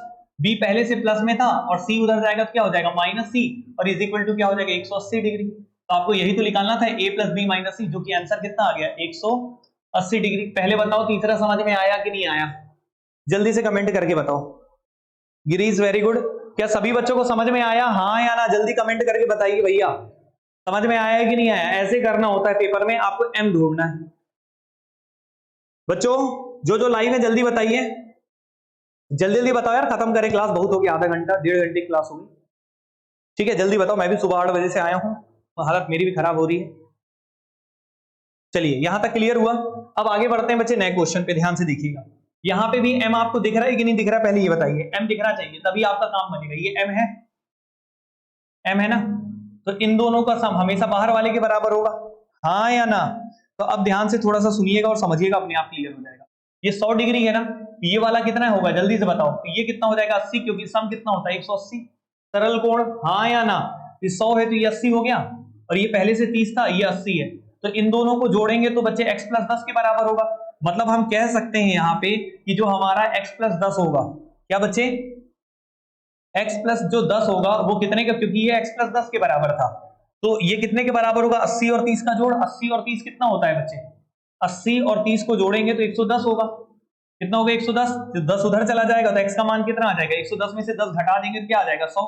तो आपके क्वेश्चन का जवाब क्या हो जाएगा बच्चे 100 हो जाएगा। उम्मीद करता हूं आप सब लोग को समझ में आ रहा होगा, कोई दिक्कत नहीं। क्लियर हुआ बच्चों, हाँ या ना, जल्दी बताइए। क्लियर हुआ, तो इस तरीके से x निकाल लेंगे। अगले में आइए, कोई डाउट हो तो बताइएगा और रिवाइज कर देंगे, कोई दिक्कत आएगा तो आप मुझे बता दीजिएगा। अब यहां भी देखो m दिख रहा है कि नहीं दिख रहा है, दिख रहा है। तो आप ये बताइए 135 डिग्री है तो ये वाला एंगल कितना होगा, 180 में से 135 को माइनस कर दो। 180 में से 135 को माइनस करोगे तो कितना आ जाएगा 45। तो ये वाला 45 है, ये 40 है, इन दोनों का सम इसके बराबर होता है, तो ये वाला एंगल कितना हो जाएगा 45 प्लस 40 कितना हो जाएगा बच्चे 85, 85 डिग्री। तो आपके क्वेश्चन का जवाब आ जाएगा बच्चे 85 डिग्री। उम्मीद करता हूं ये बात क्लियर होगा, समझ में आया बच्चे, हाँ या ना। तो यहाँ पे 85 डिग्री। एक और क्वेश्चन अगला वाला है, वो भी सॉल्व हो जाएगा ऐसे ही, ध्यान से देखिएगा। यहाँ पे a प्लस बी निकालना है, तो ये बताओ यहाँ पे बच्चे आपको पता है ये m दिख रहा है, तो आपको पता है a का प्लस b का प्लस इसके बराबर होगा, हाँ या ना। तो अगर ऐसा है तो ये 135 डिग्री, तो ये एंगल कितना होगा, तो 180, ये पूरा कितना होता है 360। जो पूरा कोण होता है, संपूर्ण कोण कितना होता है बच्चे 360। तो आप यहाँ पे 360 में से कितना घटा देंगे 135 को। तो जब आप ये माइनस करेंगे तो कितना आ जाएगा बच्चे आपका, ये हो गया 5 और ये हो गया 3 2 5 और ये कितना हो गया बच्चे 2, 225 डिग्री। तो ये एंगल कितना आ जाएगा 225। तो यहाँ पे यही पूछा था कि a प्लस बी, तो ये किसके बराबर होगा a प्लस बी के बराबर होगा। तो a प्लस बी का मतलब कितना आ जाएगा 225 डिग्री। क्लियर है कि नहीं, समझ में आया दोस्तों। क्या टफ था कि आसान था ये बताओ, है ना इजी। अब एक लास्ट क्वेश्चन कर लेते हैं, ये तो और इजी है, उससे भी आसान है, ध्यान से देखिएगा। ठीक है, ये तो और इजी है, कैसे इजी है मैं बताता हूं। सबसे पहले देखो यहां पे m दिख रहा है कि नहीं दिख रहा, पहले ये बताओ। ये m दिख रहा है, तो m अगर दिख रहा है तो अब आप ये बताइए मुझे, यहाँ पे 60 डिग्री है, ये 50 डिग्री, तो ये एंगल कितना होगा 60 और 50 का सम होगा। तो 60 प्लस 50 कितना होता है बच्चे 110 होता है, तो ये एंगल कितना होगा 110 होगा।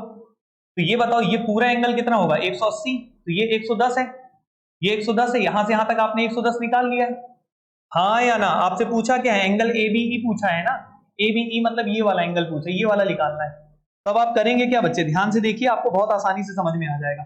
ये 110 था, 60 प्लस 50, ये वाला एंगल कितना आ गया 110 आ गया। तो ये एंगल कितना होगा, पूरा 180 में से 110 घटाएंगे तो कितना हो जाएगा 70, कितना हो जाएगा 70। ये बताओ ये वाला एंगल 70 है और ये वाला एंगल कितना है 50 है, तो ये एंगल नहीं निकाल सकते क्या, बिल्कुल निकाल सकते हैं बच्चे। कितना होगा 70 और 50 कितना हो जाएगा, तीनों कोणों का योग। याद रखना किसी भी त्रिभुज के तीनों कोणों का योग 180 डिग्री होता है, ये मैं आगे पढ़ाऊंगा कितना होता है 180 डिग्री। तो ये अगर 70 डिग्री है, ये 50 डिग्री, तो 70 50 कितना हो जाएगा 120। तो 70 प्लस 50 प्लस ये वाला एंगल निकालना है, तो b बराबर कितना हो जाएगा 180। क्लियर है, तो अब बच्चे 70 50 120 है, तो 120 उधर जाके 180 में से माइनस होगा तो कितना आ जाएगा 60 डिग्री। क्लियर है, तो एंगल भी आपको पता चल गया कि ये वाला एंगल ही निकालना था, और आंसर कितना आ गया बच्चे आपका 60 डिग्री। कोई तकलीफ, या फिर आप इसको ऐसे भी कर सकते थे, ये दोनों रेखाएं आपको समांतर दिख रही हैं, ये रेखा ये रेखा, हाँ या ना। अब ये बताओ ये तिर्यक रेखा है, ये तिर्यक रेखा है समांतर, तो ये बताओ ये एंगल और ये एंगल क्या होता है बच्चे, वर्टिकली अपोजिट एंगल, सॉरी क्या अल्टरनेट एंगल, अल्टरनेट एंगल के कारण भी 60 होगा, तो ऐसा भी कर सकते थे। समझ में आ रहा है ना? तो अल्टरनेट एंगल के हिसाब से भी 60 हो सकता था, बट हमने सॉल्व करके किया। कोई दिक्कत है? पहले ये बताओ, ये आज की क्लास के सारे क्वेश्चन करा दिया, लाइन एंड एंगल्स का पूरा कंसेप्ट बता दिया, क्वेश्चन भी करा दिया, कोई तकलीफ? तो आज लाइन एंड एंगल्स कंप्लीट है। अब हम नेक्स्ट क्लास में नेक्स्ट क्वेश्चन पे, नई कहानी पे कल से पढ़ेंगे। कल 12:30 बजे लाइव रहेगा। क्लियर है? पहले बताइए इतना क्लियर है? अगर कोई बच्चा कोर्स को परचेज करना चाहे तो परचेज भी कर सकता है। 1499 वैसे प्राइस है, लेकिन 100 रुपए का डिस्काउंट दिया जा रहा है, तो 1399 अभी फिलहाल में फीस आपको रखेंगे। ठीक है, 1499 जो फीस है आपका, तो 28 तारीख के पहले आप ले सकते हैं। अगर आप उसके पहले लेंगे तो शायद हो सकता है कि फीस थोड़ा और इंक्रीमेंट हो। तो कोई बच्चा अगर लेना चाहता है तो जरूर बच्चे इस कोर्स को परचेज करें, ताकि आपका मैथ्स और रीजनिंग सीडीएसआई मेंस के लिए आपका कंप्लीट हो। ठीक है, और कोई डाउट हो तो बताइए। एक डेमोन्स्ट्रेशन क्लास था, पहला क्लास था, जिसमें कि मैंने आपको एप्लीकेशन में लिया कि किस प्रकार से क्लासेस हमारे एप्लीकेशन में चलता है, ये मैं आपको बताने के लिए यहाँ पे लिया हूँ। तो इंग्लिश की भी क्लासेस चल रही हैं, उन्हें भी देखना चाहें। रीजनिंग की क्लासेस इसके साथ रहेगा इस बैच में। ठीक है, तो पहले बताइए, शाम को मिलते हैं 5 बजे उस रीजनिंग पे लाइव। ठीक है, आज के लिए इतना काफी है, मिलते हैं अगली क्लास में। तब तक के लिए thank you so much. Class अच्छी लगी हो तो फीडबैक रिव्यू जरूर कीजिएगा। कोई डाउट हो तो बताइए, कोई सवाल हो तो पूछ लीजिए बच्चे जल्दी से, फिर मैं खत्म करता हूँ क्लास को। और पीडीएफ पूरा आपको ग्रुप में दे दे रहा हूँ, अभी तुरंत सेंड कर दे रहा हूँ। जो बच्चे ग्रुप में ना ऐड हो, मेरे को व्हाट्सएप कर दीजिएगा। 8827 वाला नंबर है, 8827 वाला जो नंबर है उसमें व्हाट्सएप कर दीजिएगा, ग्रुप में ऐड कर दूंगा, वहां पे भेजूंगा मैं। 8827457303। ठीक है, इस पीडीएफ को फिर मैं वहां सेंड कर दूंगा। ठीक है, तो आज के लिए इतना काफी है, मिलते हैं अगली क्लास में। तब तक के लिए थैंक यू सो मच। जय हिंद, जय भारत।